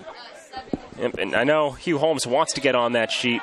I mean, 8 different receivers with receptions for the Hawks. And Holmes has been thrown to a few times, but he hasn't made any catches. The junior from Bowie, Maryland. 3rd down. Sinkfield Shelton looking. Throws far over the middle. This one is going to be caught. Inbounds, Dejon Dawkins. He's not going to have to kick a punt here, as he's made a nice catch for a first down. This is a very nice catch by Dawkins. You'll see it here. Sinkfield Shelton gets rid of the ball. Dawkins uses his height, reaches up, catches the ball, and then shows the world he has it as he falls out of bounds. A very long reception for Dawkins. Gets into Falcon territory, as Shelton will throw over the middle, incomplete with a shove in the back for the Falcons. And a flag comes very late. And considering Sinkfield Shelton was being picked up there, we'll see what it's for. Personal foul, roughing the passer against the Falcons. So that'll be 15 more yards. Set Becker up 1st and 10 at about the 24. And you can hear the folks on the near sideline who made the trip from Leicester. They are very happy. About 30 or so mile drive. Not very far away. Get here in less than an hour. Oh, I came from further than that. I came from linear algebra. 1st and 10. Thrown over the middle. It's caught. This could be trouble for the Falcons, as going into the end zone for a touchdown is Elijah Marcello. He finds the space over the middle, makes the catch, and shakes the tackles for a Hawks touchdown. So after the blocked field goal, that seems to have rejuvenated the Becker offense. We'll take a look at this one again. The Hawks have made this a 1-score game. Just one defender to beat in Tevin Bienemy, and he's able to get around him, and not a lot of room left. They're going to go for the extra point here, and it'll be Holmes with the kick. It's through. 68 seconds to go in the second quarter. It's Fitchburg State 14, Becker College 12. So just over a minute for the Falcons. They do have their full complement of timeouts. They do have a rather accomplished quarterback.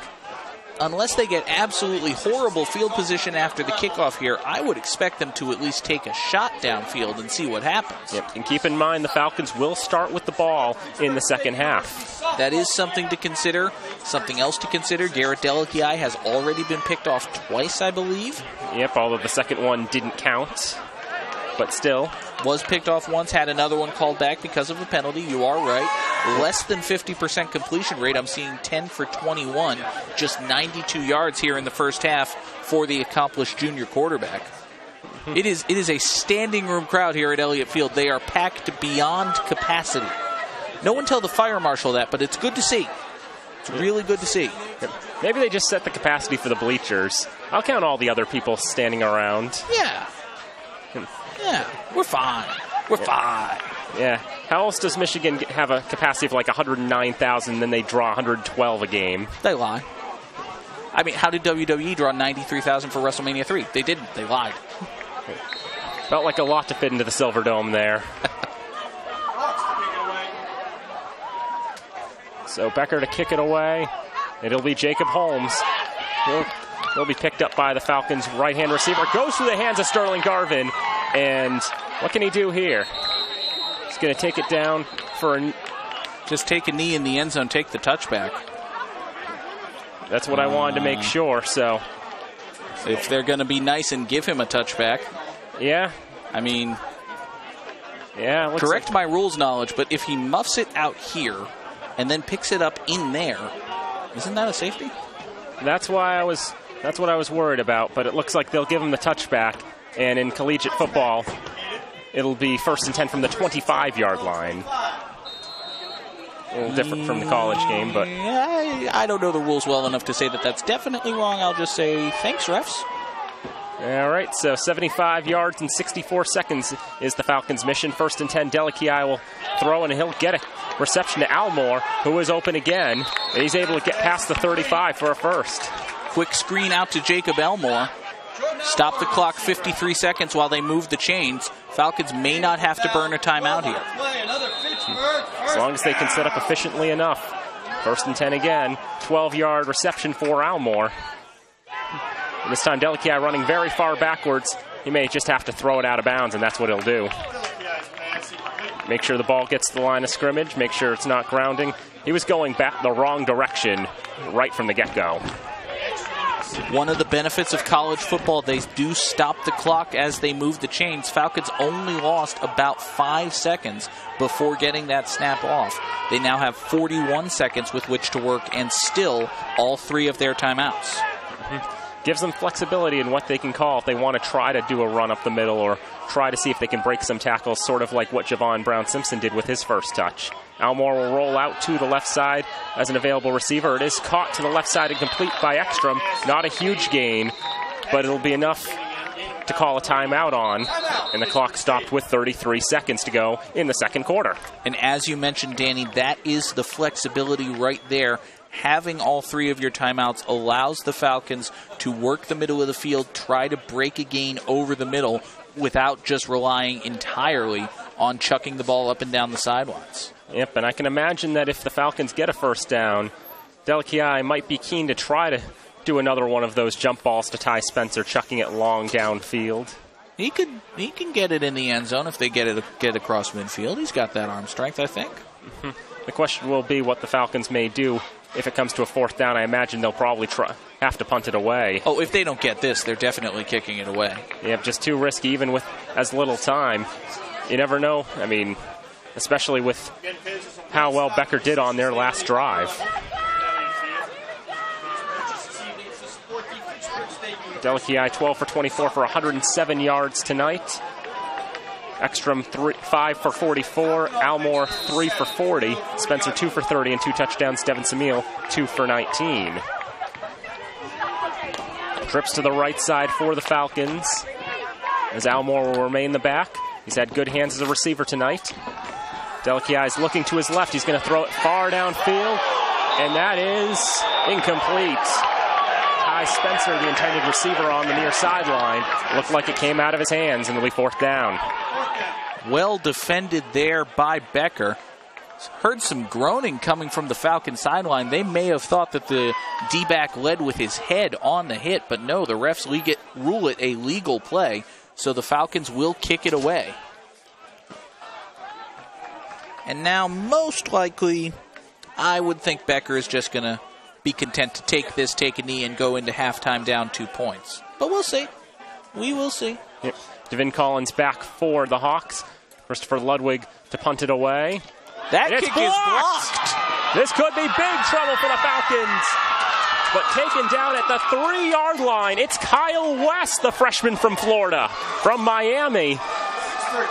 Can the Falcons get a kickoff at some point? And take a look at this. West is the one who makes the block, and then he never breaks stride, picks it up one-handed on the bounce. But take a look at this, a touchdown-saving tackle by Malcolm Brown Simpson. Now Becker has 21 seconds to gain 4 yards they need for a touchdown. Yep, that was the worst-case scenario there for the Falcons. And now Sinkfield Shelton looking to his left side. He's got a receiver open there. And it's a touchdown. He was able to haul it in. It's an incredible catch. Quite frankly, Tevin Bieniemy dang near mugged him as he was going up for that ball, but he was able to bring it in. And the touchdown will stand. Yep. And Bieniemy was going to be called for pass interference if it wasn't caught. But to be honest with you, 21 seconds left, pass interference, it's not the worst idea in the world. It just didn't work. And you can see he was wide open from the get-go. Bieniemy just trying to do whatever he could. And touchdown reception. Able to come down with it. I'd say that'd be a catch in the NFL. That'd be a catch here. Able to absolutely huge swing in momentum as well. And now Becker's going to go for 2 to try to make this a 6-point game. Bit of a high snap. Sinkfield Shelton will throw over the middle, tipped up in the air and complete. So Falcon defense able to make a stop there and keep it to a 4-point game. Man, that safeties and missed 2-point conversions. How often do you see a football game 18-14? Yep, very awkward scoreline. And to think that safety came on a bad snap, and now that touchdown, those 6 points for Becker College coming courtesy of a blocked punt. The Falcons have had, quite frankly, horrendous special teams tonight. They've had, as you said, the muffed snap, which led directly to a safety, blocked field goal cost them 3 points, and that blocked punt is absolutely huge. Yep, and that blocked field goal, that drive, I believe, Becker scored on that subsequent drive. And so you could chalk up 15 of the 18 Hawks points. And the other 3 came on an interception. I'm not saying Becker hasn't done anything, but Becker has almost done nothing, and they are leading this game. Yep. They are taking advantage of the Falcons' miscues thus far. That's the slightly more generous way of saying what I said, yes. So now, 15 seconds, 2 timeouts, strong arm quarterback. Do you even throw the ball up, or do you just take a breath, take a knee, go to halftime and get the ball? I'm the aggressive type that'll throw it up, but I don't think that Coach Haverty will do that. I think he'll take the smarter route, and it's a squib kick too, as he'll take a few hops, caught at the 25-yard line, and it'll be run up to the 40-yard line. That was Jenry Rosario, I believe. Why do you squib it with 15 seconds left? I mean, if Fitchburg was even considering throwing it up, now Garrett Delkey only has to throw it, 60, 65 yards in the air? About so, I would say. I'm not saying he's going to. I'm not saying he should, and the Falcons are lining up in victory formation, but he could. He's not going to. No, he's not going to. The Falcons, I think, are just going to, with Almore way back there. Falcons are just going to go into the locker room. They'll be down by 4 points, but they'll talk about what went wrong that first half and what they can do to fix it. And quite frankly, a shocking end to this first half. The Falcon offense wasn't able to get their last-minute drive, but they were all set to kick it away, less than a minute left, and then a huge block punt. Becker is able to capitalize, get the touchdown. Just like that, the Hawks are going into halftime with a 4-point lead. And I'm sure that if you're Patrick Haverty and if you're on the Falcon sideline, you're thinking you should be leading this game. Absolutely. I mean, for Becker, it must feel like a gift from the heavens thus far.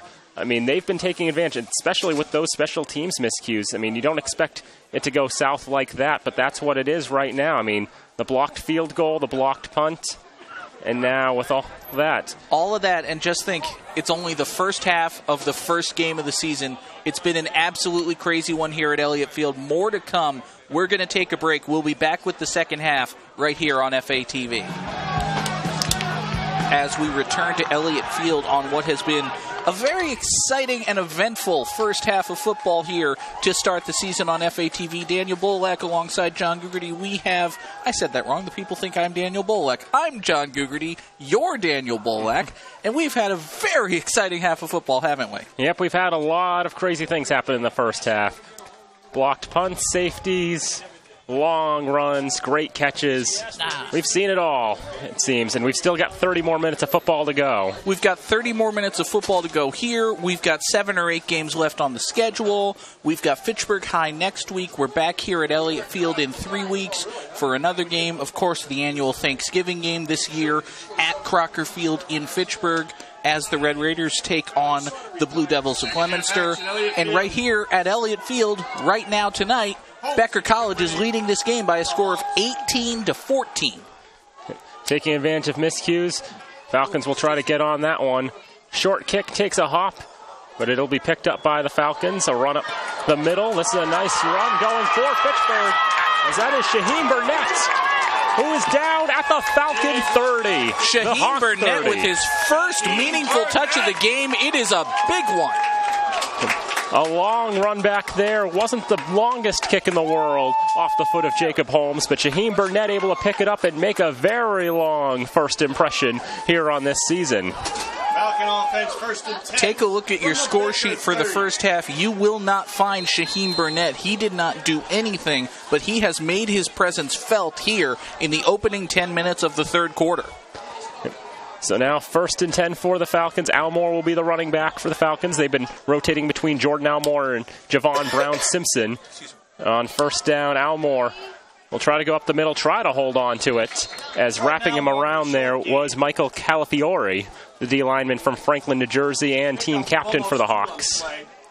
Almore did not have a very good first half on the ground. 9 carries, a net of just 5 yards. He was able to pick up a couple there.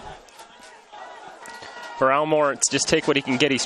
He's been much more successful over the air. 3 catches for 40 yards. Will be second and... Go ahead. In motion to the far side goes Taylor Ekstrom. And that is Almore right there making a catch down at the 25-yard line. Almore.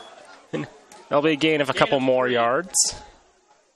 You can tell the 25-yard lines have the little red X's for field hockey. That's convenient. Helps us out. I'm sure that's why they put them there. Yeah, field hockey's an excuse. It helps us out. And so it'll be 3rd down again for the Falcons in the first half. The Falcons were 3 of 10 on 3rd down. So is Becker College. Interesting how that matches up. Falcons with trips to the near side, 1 receiver to the far. And they ended up going to Almore. And this time he finds a hole and gets a little more than 5. And he only needed 5, so he got a first down. A very good run for Almore. But they're not going to stop the clock for a measurement, are they? Let's see. Our chain gang a bit confused where to go from there. I was more wondering if... You put the marker where the ball was spotted, and then you put another marker 10 yards beyond that, and you change the number thingy so it says 1. All the chains have done that. All right, so the officials were not happy with what the clock was saying. They disagreed with it. They felt it had stopped when it should not have at some point. And so they asked for the clock to be adjusted. That was what the stoppage was for. Knocked 27 seconds off the clock. 13 and a half minutes now to go here in the third. It's the first game of the season for everybody. Yep, Delakiai rolling to his right. He's under pressure. But he's going to run for it and gain a few yards as he was trying to run away from Michael Calafiore. And just kept running. Eventually had to tuck it in, get a couple yards on the ground. It wasn't what he intended on doing, but what he ended up having to do. That's one of the many weapons Garrett Delakiai brings to this attack. It's not his primary method of moving the ball downfield, but he can take it and run with it if he needs to. 3-yard gain for Delikiai. Second down. Fakes the handoff to Almore. Throws down the middle. And that is caught.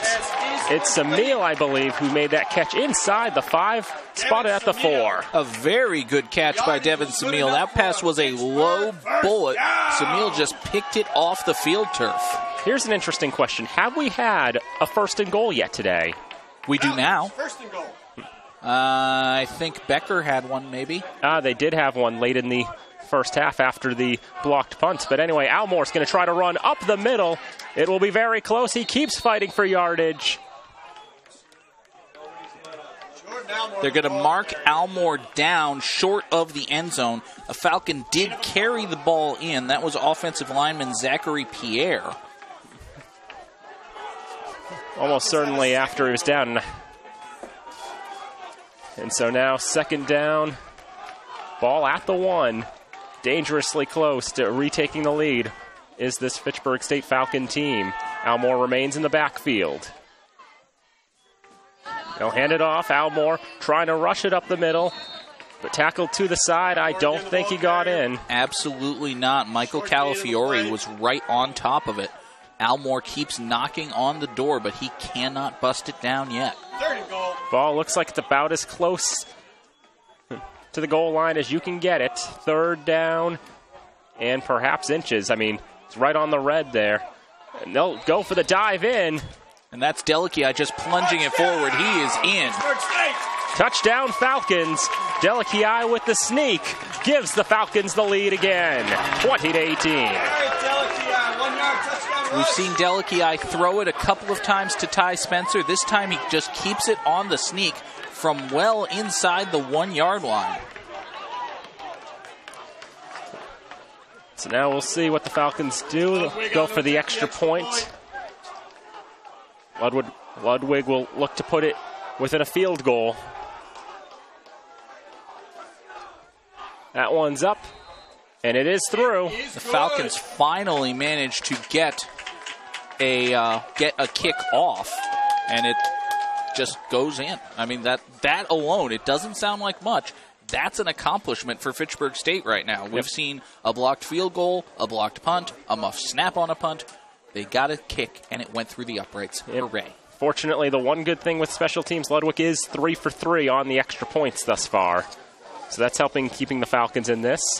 So if you're Patrick Haverty, if you're the Falcon offense, after a shocking end to the first half, that is exactly what you want to see. Take the ball, march down the field, put it in the end zone, and tell the Becker Hawks, hey, we've got this. This is our game. We are in control. Yep. Becker wants to respond. I mean, they scored on their last 2 drives, both the touchdown scoring in the last 70 seconds of the first half. Ludwig to kick it away for the Falcons. This time, Becker will have to earn these points if they want to get back on the scoreboard. It'll be Ludwig to kick it away. Spinning kick, caught at the 10-yard line. That's Dawkins. He'll be pushed in the back, taken down just short of the 25-yard line. Not much of a return for Dawkins. Malcolm Brown Simpson was able to trip him up.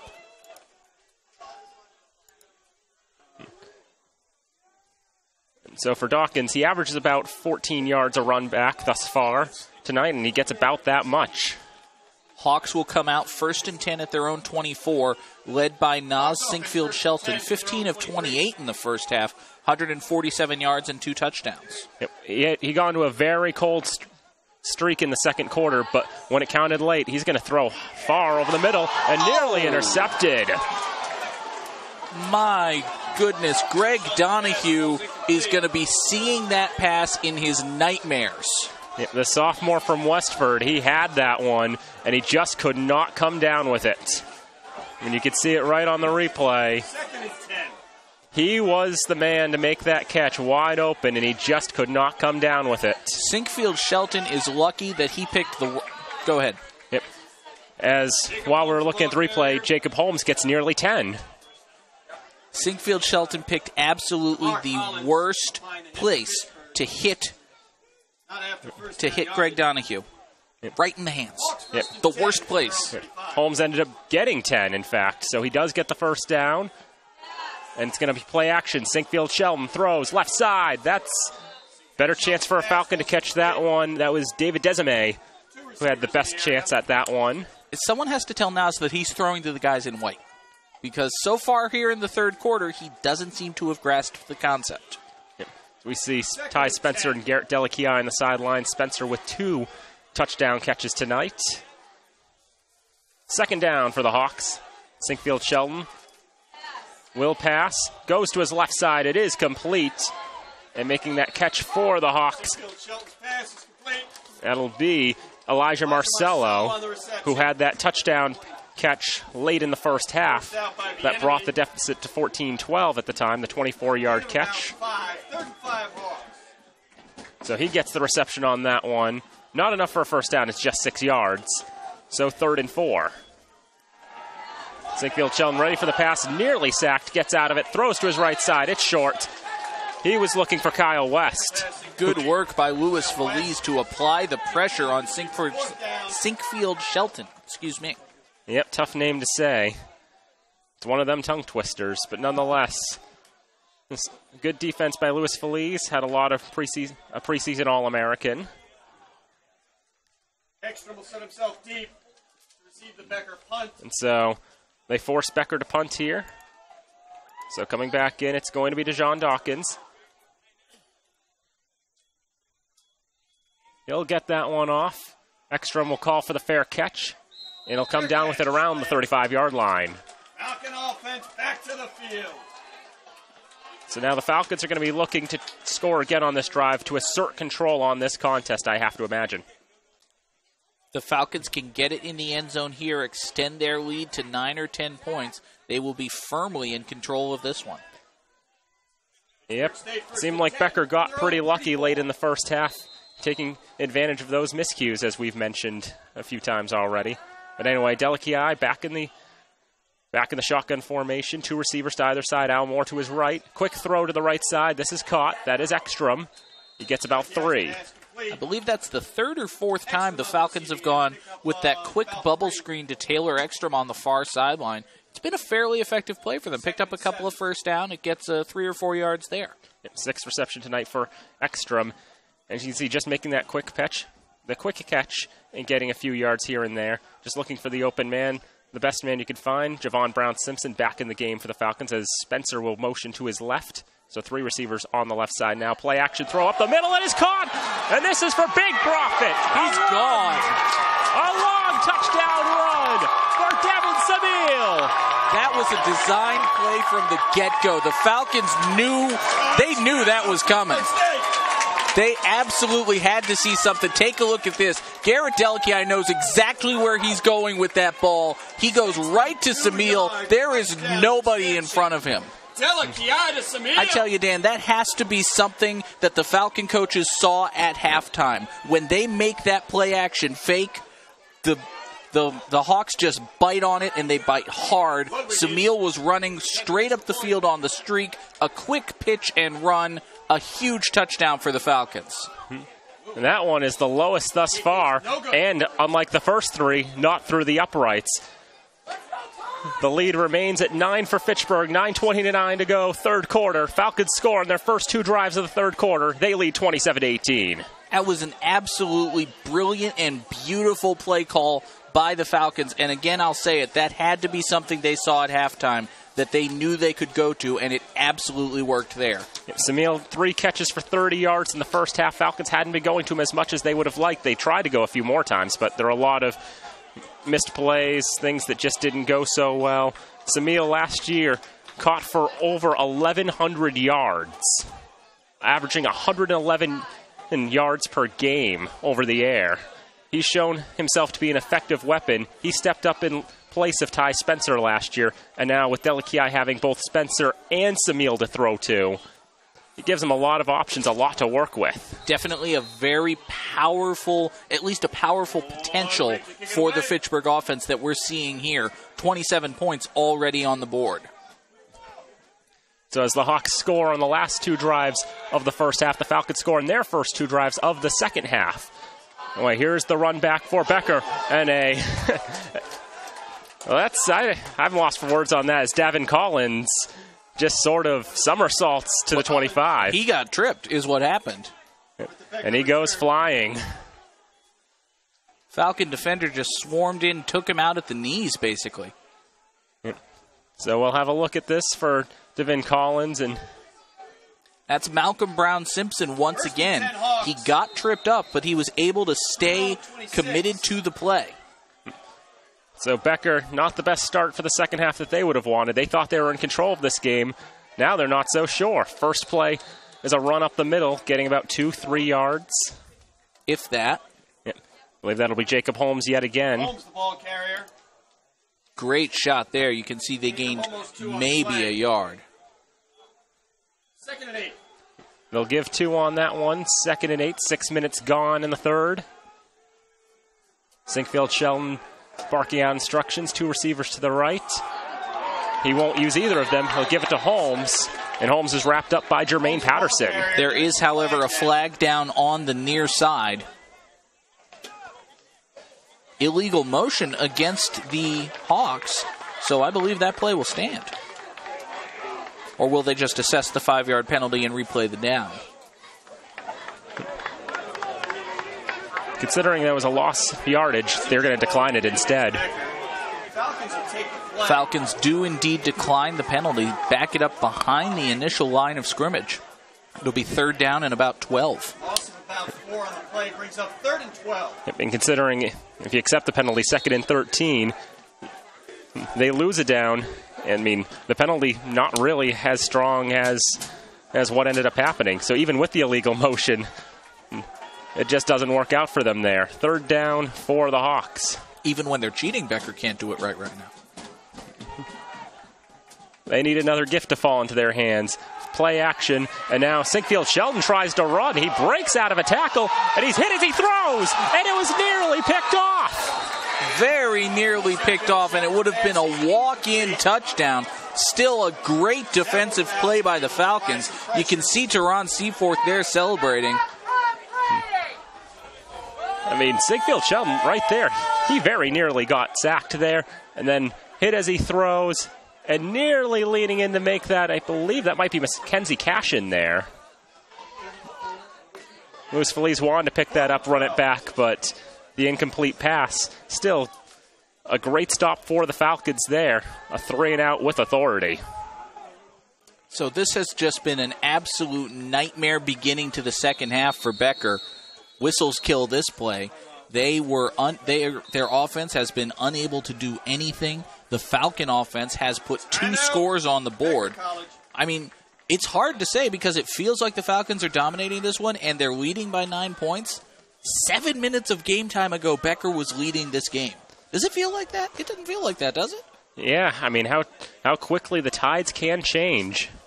And yes, Becker, they go into halftime with the lead. But I mean, the strikes happened so quickly.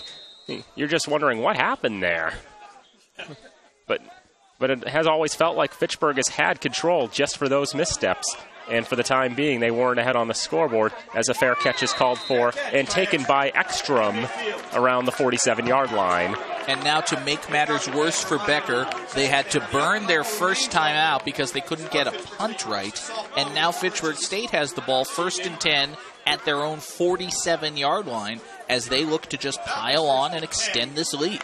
Yep, but I think considering how quickly Becker was able to come back in the first half, the Falcons will probably be looking to put up a lot of points. Oh, it is pedal to the metal right now for Fitchburg State. They want to be firing on all cylinders. And so Javon Brown-Simpson to the left of Garrett Delakiai, 2 receivers to either side on first down, and they will hand it off to Brown-Simpson, but he's going nowhere fast. 3 Hawks getting in on that one. First one to get there, Alexander Stewart. First he was going nowhere fast, and then he was going backward fast. That's worse. Yep. Gets back to the line of scrimmage, so a gain of naught on the play. 2nd and 10 for the Falcons, about half the quarter gone. About the same formation, 2 receivers to either side, now motion. As that is Samil moving over. Play action, looking around. Delakiai just trying to keep on his feet, but with 3 Hawks around him, that was going to be a tough task. One that he was, and so he is sacked. See Delici immediately grabbing at his left leg. He's kind of walking around now trying to stretch it out. We'll see if anything happened to him here. 3rd and 14. Just trying to keep the play alive, and in the end brought down by, and that would be Calafiore and Stewart for the Hawks. You can see there on the replay, as soon as that play is dead, Delici grabbed his left leg and extended it, trying to stretch out that leg. Well, he's fit to continue. 3rd down and 14 now. Delici will now roll out to his right. Short pass. It is complete to Brown Simpson. He gets back to the original down marker and maybe an extra yard, but it's not going to be enough for a first down. So the Falcon offense, which had been so explosive to kick off the second half, sputters to a stop here. They go 3 and out. Well, he couldn't score on every drive, but nonetheless, Falcons will just have to get this punt off. So I think it's the first punt since the block. And something to keep an eye on here on the near sideline. Garrett Delici is already on the ground being attended to, trying to stretch out that left leg.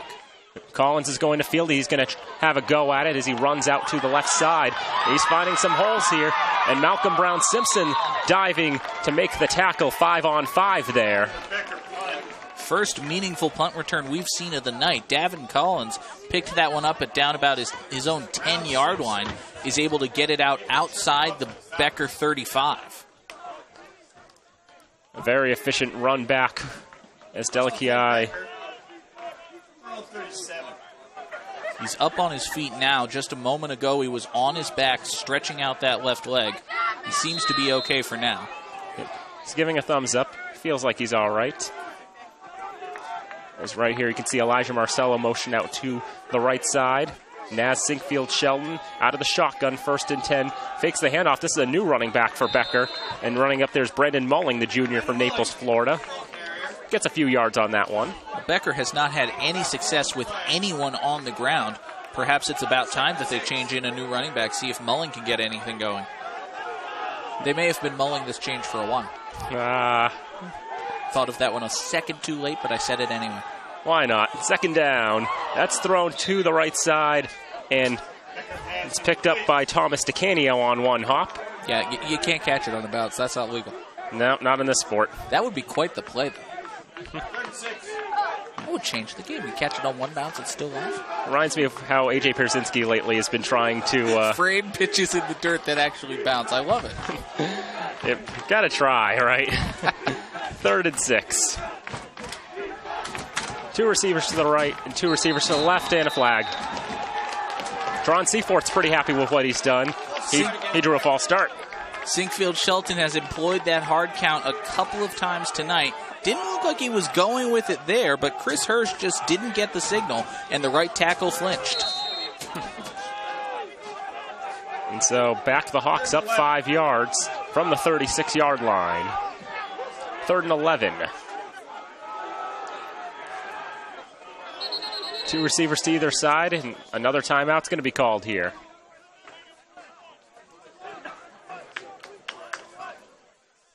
This one called by the Falcons. So each side now has 2 timeouts remaining with 5.5 to go here in the 3rd quarter. We'll get a moment to kill. Probably look over some of the stats. I mean, as we've known for Becker tonight, they've been going pass heavy. 34 pass attempts for Naz Sinkfield Shelton, 16 completions for 152 yards, and just 14 carries tonight for the Hawks. Jacob Holmes, 8 for 23, the leading rusher there. Falcons have been a little more balanced from the offensive side. Delici has gone back to pass about 36 to 38 times, but they do have 22 carries, split pretty much evenly between Javon Brown-Simpson and Jordan Nalmore.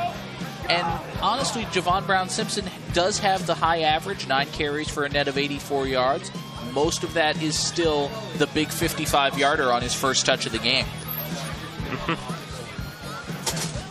And, of course, you see the all-volunteer crew of Fitchburg Access TV. We're going to show them. There's Tim Dow. Say hi, Tim. A special welcome this evening to the new president. As always, we want to give our thanks to the crew of Fitchburg Access TV, except for that guy. We don't need to talk about that guy. Nobody knows who he is. Anyway, 3rd and 11 for Becker College. 3rd and 11. 3 for 11 on third downs tonight. Using the hard count there, nearly got a Falcon to flinch, but he was well beyond the neutral zone. So no flag there. Sinkfield Shelton is sacked. And I believe that was the player who nearly flinched there, too. That was Nate Hawley. Sinkfield Shelton was just wamboozled from the blind side. He had no idea that was coming until it was too late to do anything. Loss on the play. I mean, it looked like he found someone, maybe had an idea what he was going to do, but there was Nate Hawley coming from behind. And like I said, isn't he happy that he lined up about a yard or so behind the neutral zone? Prevent that offsides. And so here comes another punt from Dawkins. Another fair catch for Ekstrom. He catches it right at the 43-yard line. 4:51 to go, third quarter. Fitchburg State 27, Becker College 18. Dawkins has been all about those high hang time punts tonight. No returns to speak of for the Falcons. It's really the only part of the Becker attack that's going well is the punting game. And even that's had a little help from a couple of fortuitous bounces. I believe that's our word of the night, fortuitous. Fortuitous, that is really what's helped Becker College tonight. A lot of fortuitous bounces, a lot of fortuitous breaks. Agents of Fortune, 1st and 10. The truck is telling us that we have extended our usage of fortuitous for the season, which is a little harsh, but we can come up with something. Yep. On the 1st and 10 play, Almore tried to make a run up the middle. Did not get back to the line of scrimmage, lost a yard. I've got one. I'll bust it out when it's appropriate. All right. You can't just drop that. Trayvon Neal and Taylor Ekstrom on the near side for the Falcons. And a receiver to the right for Fitchburg. As they will not use any of them, they'll hand off to Almore, who maybe gets back to the line of scrimmage. Maybe being the operative word there. Yeah, maybe. Nick Sherman made the hit for the Hawks. Nick Sherman applying the Becker tackle. We've called his name a lot. He's been all over the place on defense. Yeah, he's made a lot of great plays. Getting right in there, the senior from Hartford, Connecticut. 6'1", 147. Not a lot of meat on him, but he gets around. It works for him. 3rd and 11 now for the Falcons. See if they'll try to pass it here. Delikiai, plenty of time. He's going to throw long, and it's going to be incomplete. Ekstrom. This looks like that's who he was looking for. Joseph Linehan, the nearest player for Becker, to try to break that up if it had come that close, but it hadn't. So after a rather explosive start to the second half, the teams have been trading 3 and outs, and that certainly benefits Fitchburg a lot more than it benefits Becker.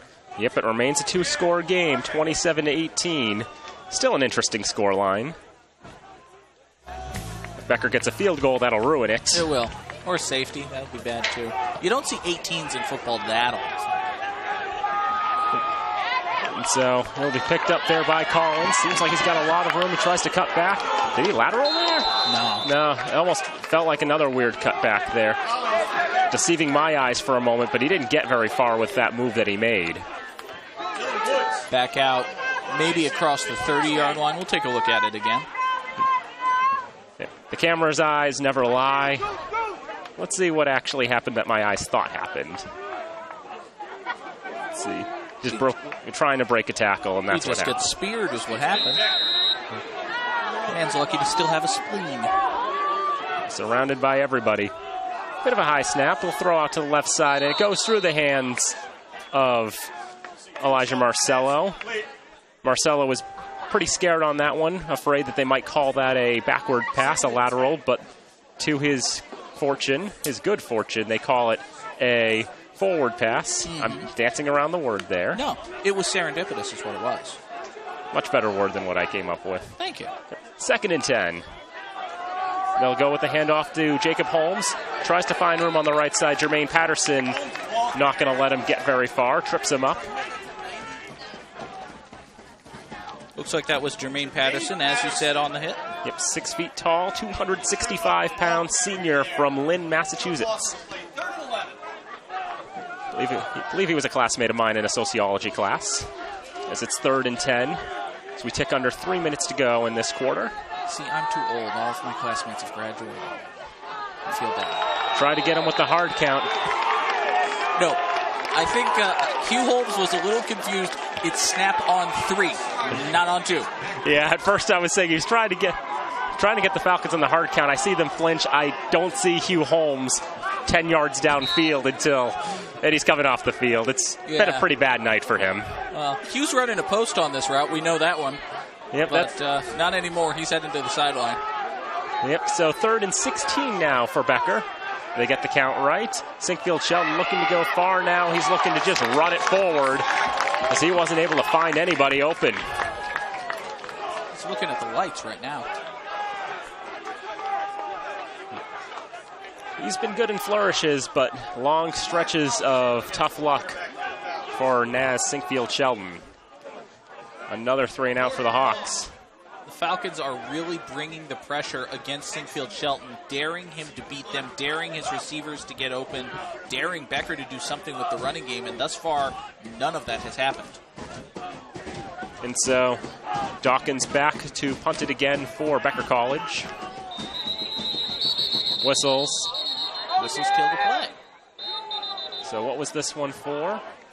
It wasn't for delay game. There was 10 on the play clock. So did Becker burn another timeout on a punt? No, the Falcons burned a timeout on a punt. Something Fitchburg didn't like, so. Okay. Well, the Falcons best hope they not have to whip out the 2-minute offense. They'll only have 1 timeout to work with, if so. Yeah. Okay, it is 4th and 19 from the 23. I'm going to describe what I think this play is going to be, Danny. Tell me if I'm wrong. I think the long snapper is going to snap the ball to the punter, and the punter is going to punt it. That sounds about right. Yeah. I don't think one wants to take a chance. Even if Dijon Dawkins is a wide receiver, 5 feet 11 inches, 161 pounds, I would think he's got some wheels, but I don't think that they have the courage to try to take a risk so deep in their own territory. Now they're totally going to fake it and we're going to look stupid. Well, let's see what they do. That's exactly what's going to happen. Or they'll nearly snap it over out of their own end zone. Dawkins gets it off. Able to get it away. Wow. And that got a very, very nice bounce. It bounces to just past the 35. But there is a flag.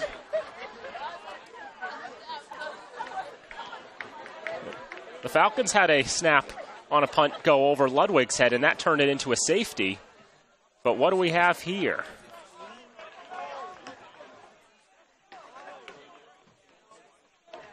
And so, they're going to get the Falcons for roughing the kicker. And right that is at the end of that punt. That's the biggest break that Becker could get, because that gives them a reprieve. That gives them 15 yards and a first down. Wow, indeed. I can't say a huge swing in momentum. We saw it on the replay. It's the right call. He jumped up to make the block, and he missed the block, and he didn't miss the punter. He very much did not miss the punter. I thought it was pretty close, but nonetheless. Brandon Mullen gets the run on first down, runs to the left side. Gain of about a yard, and slow to get up was Nate Hawley. Tevin Bienemy is not happy with something. You saw him jumping up and down. There's no gain on the play. All right. Just got some information from TJ Garski. Just for future reference, number 34 for Becker is Angel Flores, because we know we missed him a little earlier. I gotcha. But now we know. Sinkfield Shelton on second down, throws to the left side. That is complete, but for about a yard. As we go under a minute to play here in the third quarter, Becker looking to get something with their new life. Marlon Gober was able to get that last catch. So now under a minute, 3rd down and 8. Becker looking for would be their first 3rd down conversion quite a while. Sinkfield Shelton dropping well back. He's in trouble, big trouble. He's sacked at the 25. Looks like Pedro Camilo was in on that one. And Quinn Privet there as well. Sinkfield Shelton was only sacked once in the first half. I believe that's the third sack already of the third quarter. Is that right? Definitely feels like it. He's been running into a bit more trouble as the line is having a bit more trouble trying to hold the Falcons' defense. So now, once again, it's 4th and approximately forever. I think they actually have to get the ball all the way to the campus of Becker College in Leicester to get a first down. Yep, it's tough breaks for the Hawks on that one. I would have said 4th and Lunenburg, but that works as well. Yeah. I love we've got some good expressions for that one. Oh, yeah. And so we go into the 4th quarter. The Falcons taking advantage right out the gate. Their first 2 possessions of the second half, touchdown, just like that. Yep, 8 plays for 30 yards on Garrett Delikia's 1-yard run. With 11:21 to go in the third, that gave the Falcons the lead again at 21-18. And then Devin Samil, the 63-yard pass. A lot of yards after the catch on that one, giving the Falcons some insurance. What the heck happened to Coach at halftime? Yeah, need the big bandage there. I don't know what happened there. Did he headbutt somebody to fire them up and bust himself open like J.J. Watt? Yeah, well, it's working, isn't it? Yeah, it must have. They're fired up. Maybe he headbutted Mr. Falcon and his beak got him. Is that what happened? Could very well be. Regardless, John, you've got the 4th. You can take it the rest of the way. As we head into the 4th quarter, we have another high snap on the punt. Becker's trying to pick this one up in the end zone. It will just fall out of bounds. It's going to be a safety. The Falcon defense is a little miffed that they don't have a touchdown, but they do have 2 points. When's the last time you've ever seen a game with 2 safeties? On the same play. The same punt snap goes over the punter's head, 2 points. And so now both teams have traded safeties in that contest. I can't tell you the last time I've watched a game where there was a safety on either side. Well, there you see line judge Dave Douglas explaining to the coach on the sideline why that is a safety and not a touchdown. I know Dave Douglas. He got it right. He's a good man. I mean, on the last one, we nearly saw, before the roughing the punter penalty, we saw Becker have that issue. Same thing. This time they couldn't even get the punt off. Just absolutely ridiculous plays on the special team side of the football for both teams in this game. And a frankly ridiculous scoreline, 14:57 to go in this one. The Falcons now lead it 29-18. Yep, that field goal for Becker isn't going to ruin it anymore. No. That's not a baseball score anymore, but that's like a late first quarter in a mismatched basketball game score, you know? Sounds about right. The Heat come into the Garden to play the Celtics, and after one, it's 29-18. So here's the replay. And you can see getting back to the Falcon safety from earlier. We'll actually take a look at this one. I guess they're going to rule that Dawkins was out of bounds while touching the ball, thereby making the ball out of bounds. Back to live action on this one. Return for the Falcons is from Shaheem Burnett. He loses the football. There's a big scrum for it. Becker says they have it. Becker, of course, is slightly biased in the matter. The Falcons, who, to be fair, are equally biased, say that they have the football. And we wait for the men in striped shirts to make a ruling. It is Falcon ball. Shaheem Burnett was the one who was able to pick it up there and just trying to run towards midfield, towards the old Falcon. And he lost a handle on that one. So we take a look at this one. Burnett makes the initial pickup, trying to get something. It shakes off a tackle, cutting to his right, and it's just knocked out of the hands. Stripped from behind by Jay Maxwell, and then somewhere in that pile, somehow, some way, Shaheem Burnett picked up the football. Back to live action now. Delikiai's pass to the near side falls incomplete. Did a play action fake, and he was looking for Samil. Seen a lot of Devin Samil as the primary receiver. He, of course, had that big 63-yard touchdown reception in the third quarter. Yeah, but on that last play, just trying to go with the quick pass and Delakiai underthrowing it. Samil would have had to bend down a whole lot to get that one, and with 2 receivers right on his back, it was going to be tough. 2nd down and 10 now for Fitchburg State. Handoff goes to a new running back cutting up the near side. That is Taylor Rice Brooks. He's very close to a first down. Give him about 8 yards. It'll be 3rd down and 2. I believe that is the first time we've called his name tonight. It is indeed. Last time he was on the football team, he was just Taylor Rice. He's also spent some time on the baseball team as well. But Taylor Rice Brooks into the game now, making that nice cut to the left, getting 8 yards out of it. And you can see the rest on the replay. Call it now a 3rd down and 2 for Fitchburg State. They're at the 47 and need the 45 as they march into Hawk territory. Delakiai will hand off on 3rd down. That's Rice Brooks once again. He plunges forward with the 2nd effort, picks up the 1st down.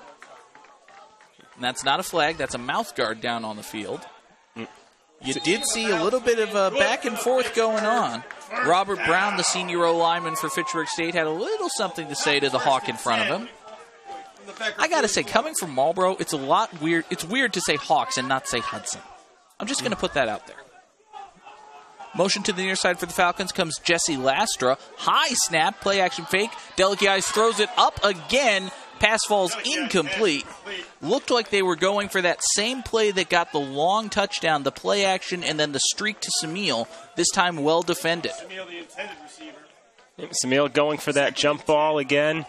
And Samil is the same height as Ty Spencer, 6'2", so you can sort of design the same play for both of them. They can get about the same hang time. Davin Collins this time was all over it. He was there to swat that one away. Now 2nd down and 10 for Fitchburg State. At the 44-yard line of Becker College, Taylor Rice Brooks gets the carry, breaks 1 tackle. He's back to the line of scrimmage, dancing for more. He's got a 1st down and a bit more than that. He's inside the 30-yard line with a Falcon 1st down. Able to find the holes on the left side, trying to catch the left flank, and he breaks off that tackle there from Angel Flores. And he's able to find the hole. Good block there by Trayvon Neal as well to give him that space. Flores almost had him in the backfield. Nick Sherman almost had him shy of the line to gain. Instead, it's 15-plus yards and a big 1st down. 1st and 10 now for Fitchburg State at the 29. Delakiai looking to his right, under pressure. He's going to roll that way. He will throw. Pass is high, but it is caught. Brought in by Taylor Ekstrom. And that is, I believe, another Fitchburg 1st down. Yes, it is.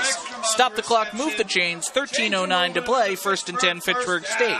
Yep, down at the 17-yard line, and you can see Delakiai taking his time. He's really heating up in this second half.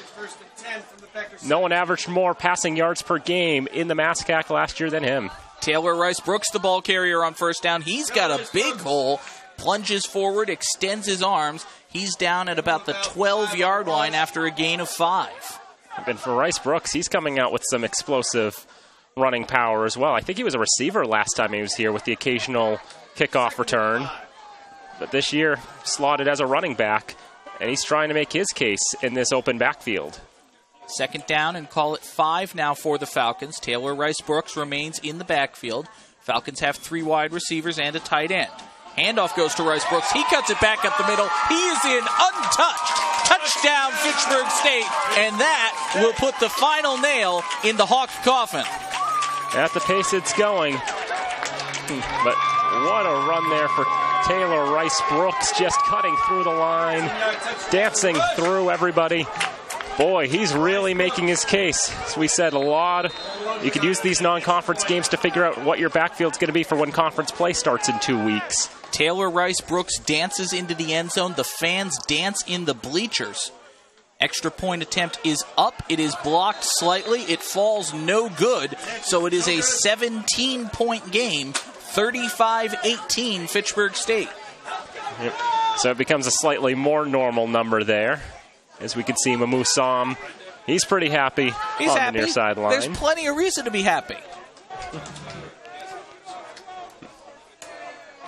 So the Falcons at halftime, they were trailing 18-14. That's right. They've since put up 21 unanswered points on 3 touchdowns and a safety. Yep, 3 touchdowns and a safety. It's like, that's not the way you normally get 21 points, but that's how it's gone thus far. That's the way the cookie crumbles. Delakia now over 200 receiving yards. Rice Brooks. This is passing yards, I'm guessing, you mean. Yep, in terms that of would passing be something yards. if Garrett Delakia had 200 receiving yards. Yep. I'd like to see that game. Yep, 5 rushes for 44 yards for Taylor Rice Brooks. I think all of those drive. on that last drive. Yep. He's making a great argument for himself here. And like I said, use the 2 non-conference games to figure out where you're going to be standing. Absolutely. So Ludwig set to kick it off. Ludwig's kick is away. It's a good one. Brought in at about the 10-yard line. Cutting back to the near side is Dejon Dawkins. He's got some room. Pushed out of bounds at about the 36-yard line. Taking a look real quick at the Falcon schedule, next Friday night, this September the 11th, the Falcons are on the road against Curry, and then conference play starts. The 19th of September, they play Framingham State, return here on the 26th for the first home conference game of the season. Bridgewater State comes to Elliott Field. That'll be a 12 o'clock kickoff, and of course it will be right here on FATV. 1st and 10 now for Becker. Now Sinkfield Shelton from the shotgun. He throws to the right. That pass is complete. Howard Bradley the reception. He's across the 40 to about the 43. Call it a gain of 6. It'll be 2nd down and about 4. Bradley, we haven't seen him make much of a play in a while, but that's his 2nd catch of the ball game. And he's able to, that's Sinkfield Shelton finding the open man. Maybe not a lot of yards after the catch, but nonetheless, take what you can get. Back to pass, sets up the screen on 2nd down. That's complete to Brandon Mulling. He's across midfield, and he has a Hawk 1st down. We've only seen Mulling in the backfield thus far. That is his 1st reception, so add another Hawk to the list of Hawks getting catches today. That's the 9th one. I was going to say, I'm going to guess that's 9 receivers for the Hawks thus far, and it is. 1st and 10 now for Becker College. They are into Falcon territory. Sinkfield Shelton back to pass, throws to the left. Pass is incomplete, well over the head of Elijah Marcello. Louis Feliz well covering him. Really nobody else in the vicinity. Sinkfield Shelton discussing something with the referee before returning to the line. It will be 2nd down and 10 for Becker College as they look to get back into this one. Sinkfield Shelton throws over the middle. That's complete. 47 for Becker is Cruz DeRoche. He has almost enough for a 1st down. They're going to stop the clock for either a measurement or move the chains. We'll see what they say. Good work there by DeRoche. After the catch, he's able to gain 2 more yards, and it is enough for a Hawk 1st down. High snap, but Sinkfield Shelton's able to bring it in. Rolls to his right, just gets rid of that one. That pass is incomplete. Looked like it was intended for his quarterback's coach, brought in by the ball boy. 2nd and 10. Will be 2nd down and 10 now for Becker as they run the offense exclusively through their sophomore quarterback, Nas Sinkfield Shelton. Running back to his right is Matthew Ramasco. They have run the entire game from the shotgun. Sinkfield Shelton back to pass, looking to run now, gets rid of it, throws it over the middle. That pass is intercepted, picked off for the Falcons by Malcolm Brown Simpson. Falcons will take over possession at their own 22-yard line. Well, it's only getting worse for Becker in this 2nd half where it seems like almost nothing has gone right. In that way, and on that play there, it seemed like, Sinkfield Shelton just trying to break a tackle, just trying to get something, salvage something, but he's able to come up with a pass. He throws over the middle, and it was into double coverage. Asante Easter was back there as well. He was forcing the throw there. Malcolm Brown Simpson coming up with the pick. A very nice diving interception by Malcolm Brown Simpson. And now with just 11 minutes and change to play in this one, the Falcons will look to extend the lead further. 1st and 10 pass to the far side is complete. That's Jesse Lastra on the reception. Dives out of bounds at about the 28-yard line. Call it a gain of 5. It will be 2nd down and 5. I know I'm noticing the Falcons using a couple of different receivers now. Ty Spencer staying on the sidelines, holding his helmet. But it's a 3-score game right now. There's a flag on the play. Indication is against the Falcons. And so wipe that play off the boards. as Jesse Lastra won't have his first reception of the season, but instead a 5-yard penalty, or so it appears, or... That's a 10-yarder. It'll be first down and 20 for Fitchburg State. So it'll be holding. Scoreboard's got 2nd and 10 right now. That'll be adjusted. First and 20. Falcons set up at about their own 15. Handoff goes to Taylor Rice Brooks. He dances out of a tackle, plunges forward. He's got 11 or 12 yards back beyond the initial line of scrimmage. So a good run for Taylor Rice Brooks. We'll take a look at this one again. About 14 on that play. Very strong gain for him here as he's able to find the hole. A lot of cuts there. Give him 14 yards. It'll set up a 2nd down and 6. Great run there by Rice Brooks. He remains in the backfield as the lone running back behind Garrett Delkey, and he will get the carry on 2nd down and 6. And look at the blocking by the Falcon offensive line. Taylor Rice Brooks isn't even touched until he's 4 yards downfield. He's close to another first down. Yeah, and on that play, there was a hole opened up right down the middle, but Rice Brooks probably would have only gotten a yard or two at most if he takes that. He takes his time. He cuts back to the left side. He finds an opening on the right side, hoping that his blockers will get there. And they do well on that play. They get him a couple extra yards, makes this a little more manageable here on 3rd down. 3rd down and a short 3 for Fitchburg State. They need to get to about their own 33 for a first down. Play action fake, pass is high and incomplete. Intended for Devin Summiel. Pressure applied there by Nicholas Sherman. That was going to be a tough catch for Summiel to make. I mean, bobbled in his fingertips, and I'm not sure he would have gotten the first down there with Sherman right behind him, ready to wrap him up. I mean, Summiel, he's got the ability to break the tackles, and maybe he would have, but that one was going to be a bit tough. 9.5 minutes to go in this one. 17-point deficit for the Hawks to overcome. They will get the ball here on 4th and 3. And if you're the Falcon coaches, you've got to be crossing your fingers. Get this punt off, not have anything horrible happen. Motion before the snap. It's a low snap, but the kick is away. Fair catch called for and made with a bit of an elbow thrown in, but I don't think anybody saw it. And Becker will take over at their own 38-yard line. I'm amazed there weren't any flags on any of that. It looked like we were very dangerously close to flags almost everywhere. Pretty much everywhere. There was motion before the snap. Somebody jumped. Guy got punched in the face after he made the fair catch. We'll take a look at this. Oh, he missed him. He missed him. Very close there, but he didn't touch him. Thank goodness for that. The zebras on the field have better eyes than the guy in a suit in the booth. Imagine that. Wouldn't you know? 1st and 10 now for the Hawks at their own 38-yard line. They come out with trips receivers bunched to the near side. Sinkfield Shelton back to pass, under pressure. He's going to run with it. He's across the 40 to the 45 midfield. Ducks out of bounds at the Falcon 47-yard line. Really the first positive rush of the game for Nas Sinkfield Shelton. It's good for a Becker first down. Yep, that was almost certainly the longest rush Becker's had today. Or long before that was 11 yards. He's just able to find an opening on the right side. Hawks rush to the line on 1st and 10. Pump fake pass to the near side is complete.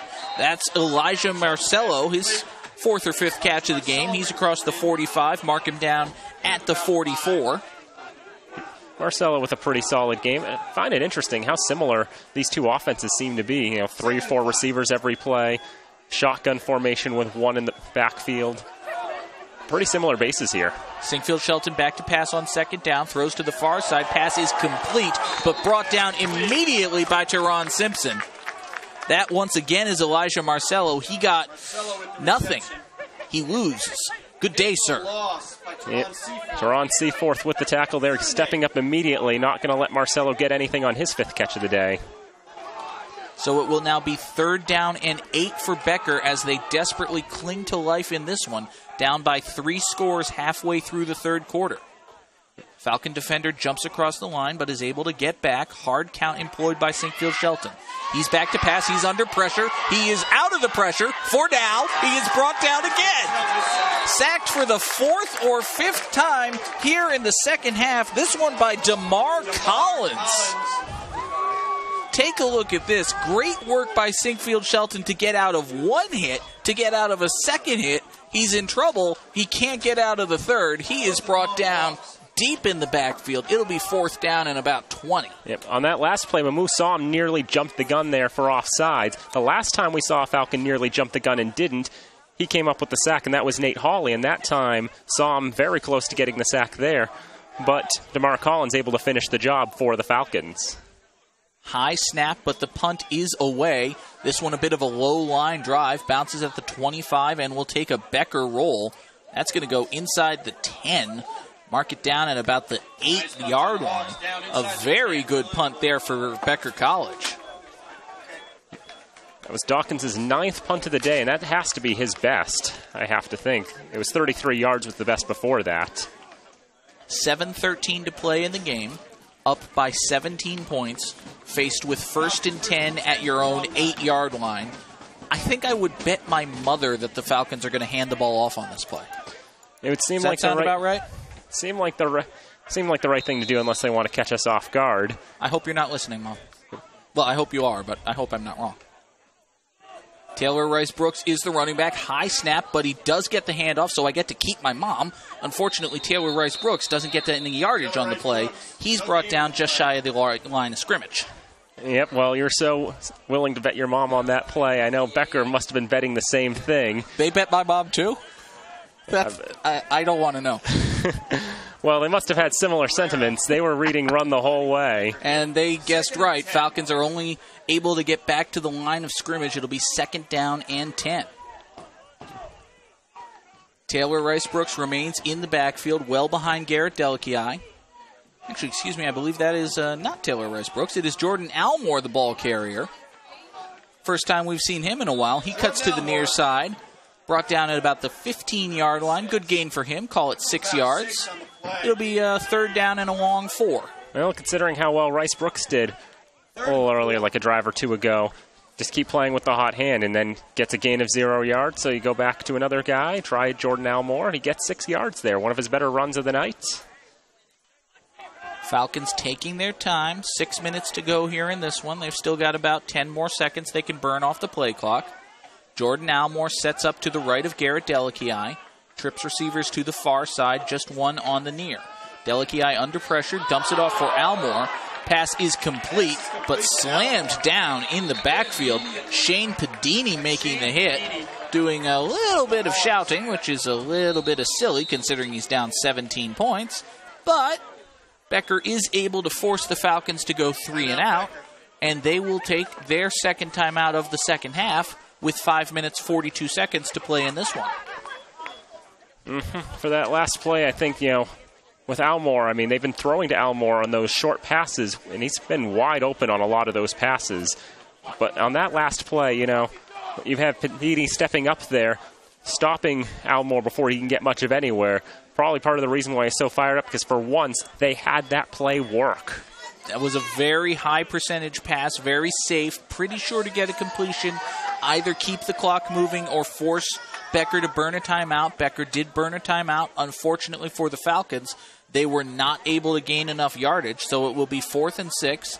And the Falcon punting unit, which has already given up 2 points once tonight, will come up, and Christopher Ludwig will set up in his end zone as he gets ready to receive this snap.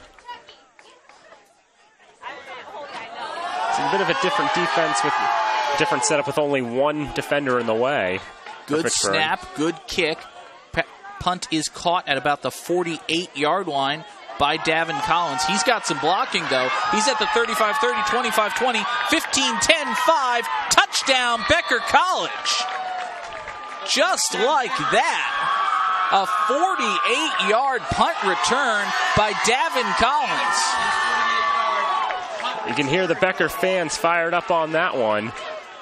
I mean, the Falcons, I was saying, trying a bit different thing. Instead of 3 blockers, only 1. But that didn't do much good there. As for on this side, just found a hole on the right side, found the lane, and it just stayed open all the way. Great blocking, great running. Becker, it looks like, will attempt the extra point. A little bit of miscommunication for them. To attempt the extra point for Becker. But they are set. Holmes will attempt the kick. Good snap, good hold. Kick is up, and it is good. So 5:25 to play in this one. It's not quite over yet. Becker has made it a 2-score game. Fitchburg 35, Becker 25. It's another one of those special team plays that made it happen, too, for Becker College, taking advantage. That time it's just a run back. It's the most normal special team score that Becker's really had tonight. Of the other ones, yeah, a punt return for a touchdown, yawn. After what we've seen in this game, yawn. It's been an exciting contest. We thank you for joining us here tonight on FATV. Certainly a heck of a way to start off the season, isn't it? We've seen just about everything. A nice, fun, competitive game. Still a chance of life for Becker in this one, down by 10 points. We hope, of course, you'll join us next week for a 7 o'clock kickoff at Crocker Field as the Red Raiders of Fitchburg High School take on Brockton. Brockton, always a big power in Massachusetts high school football. That'll be next Friday, the 11th. Again, a 7 o'clock kickoff right here on FATV. Comcast Channel 9, Verizon Channel 36, streaming online at fatv.org. I'll definitely be watching that one. As will I. I won't have much of a choice. I'll be in the truck. Don't think I'm set up to do that, but I will be watching at home. Dave Clark and Mike Flynn will have the call of that one for you. Back here to live action at Elliott Field. And once again, 5:25 to go. Becker College has made this a 10-point game. 35-25 Falcons. And Becker goes for the onside kick. However, the ball did not go 10 yards, and it went out of bounds. And I think a Hawk was offside. But the point is they tried. Yep, it looked like... I think the Falcons were normal. The Falcons were not expecting an onside kick. I know I had it in the back of my mind. I should have articulated it. But offsides will be declined. Also, procedure. That will be enforced. So offside on the kickoff, as we saw, was declined. And because the kickoff went out of bounds, the Falcons have the option to just take the ball. And they will do just that, take the ball. It looks like at the Becker 36. Is that where they're going to spot this one? Around that area. I know for this time, even though the Falcons have scored 35 points, they've got to keep the offense in, especially with that punt return for the touchdown. Falcons have just got to keep pushing on. Taylor Rice Brooks in the backfield behind Delikiai on 1st and 10. And Rice Brooks will get the carry. He jumps to his left, ducks forward. A Hawk loses his helmet, and Brooks falls forward for a gain of about 5 yards. It's actually Javon Brown-Simpson. Sorry to cut you off there. And one of the Hawks, as we saw, lost his helmet, so he has to sit out of play. That is Alexander Stewart, who lost his block. That is, in fact, Javon Brown-Simpson. How dare I get that name wrong? I apologize. Well, it was someone with a double-barreled name. It'll be 2nd down and about 6 now for the Falcons. Brown-Simpson remains in the backfield, set up to the right of Delikiai. Delikiai back to pass, under pressure. Looks like he wants to roll with this one. No, he will throw for the end zone. That pass is caught. Touchdown, Jesse Lastra. Just like that. Garrett Delikiai with his 4th touchdown pass of the game. Jesse Lastra, his 1st touchdown reception. And if the Hawks had any hope left, they don't anymore. Shove the dagger in them twice, will you, John? But nonetheless, Delikiai throwing over the middle, just looking for something. Looked like he found someone. I mean, for a moment, considering how quickly Sherman was coming up on that one, I thought he was going to break that one up. But no, Jesse Lastra, his 1st touch of the season for 6. Extra point attempt for once is up and good. It is back to a 17-point game. Falcons 42, Hawks 25. Very important that extra point be made, as after all, that puts it back to a 3-possession game. And with just 4.5 minutes to go in this one, and the Hawks having but 1 timeout remaining, it's not looking good for the boys from Becker. Yep, they're going to need a lot more magic to happen in their favor if they want to stay in this one, to stay alive. I mean, they've come in to Fitchburg. They put up 25 on the board.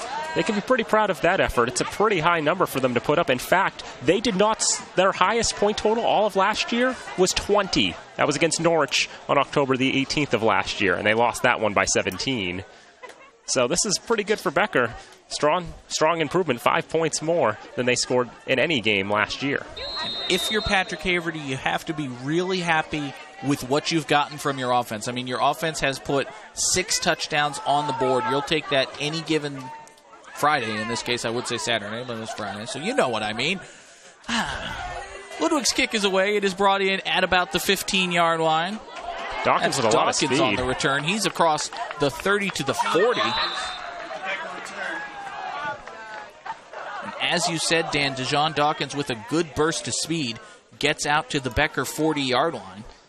Well, he's had a pretty good night when it comes to special teams, I will say.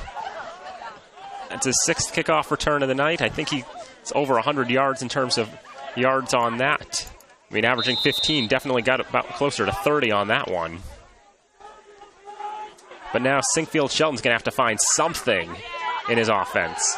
Sinkfield Shelton back to pass on first down. Nobody's open, and he is brought down almost immediately. Sacked in the backfield by Kyreek Watford. I believe that's Watford's 2nd sack of the night.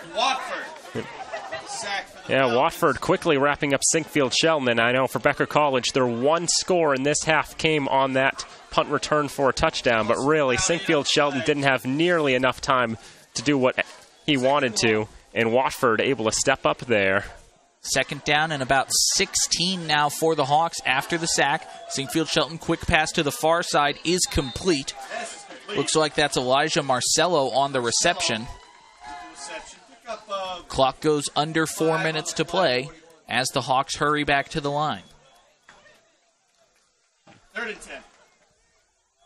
10. Marcello got back to maybe the original line of scrimmage.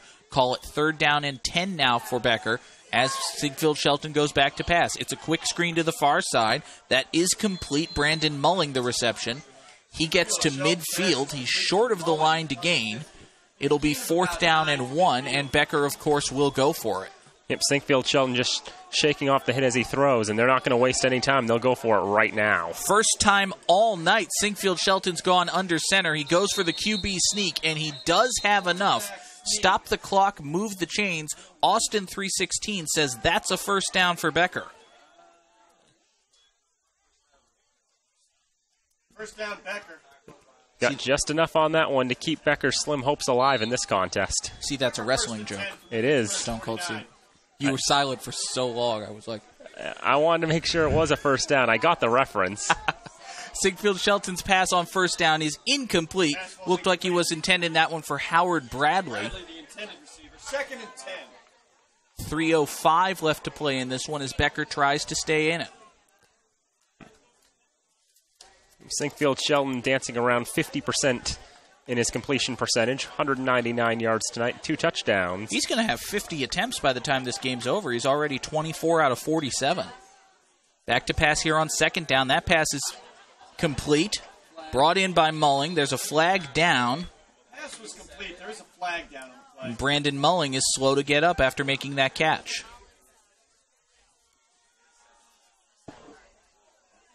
Brandon Mulling at the reception for Becker.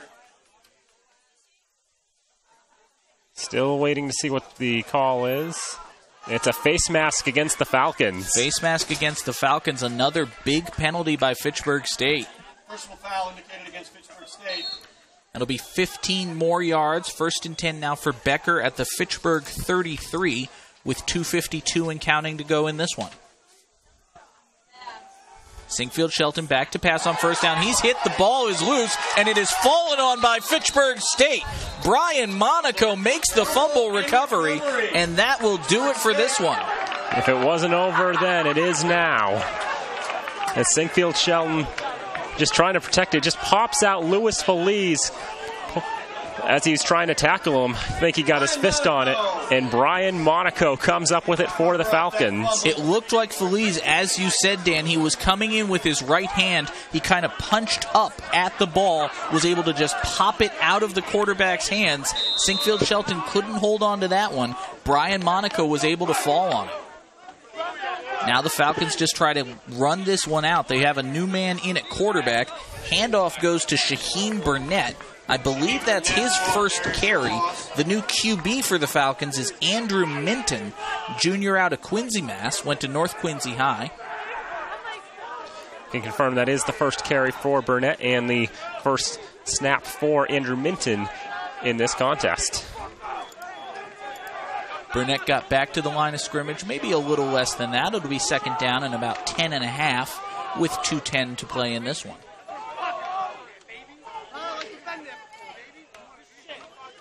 Falcons 2 receivers on each side. I believe that is Shaheen Burnett behind Andrew Minton, milking every last second of that play clock before handing it off.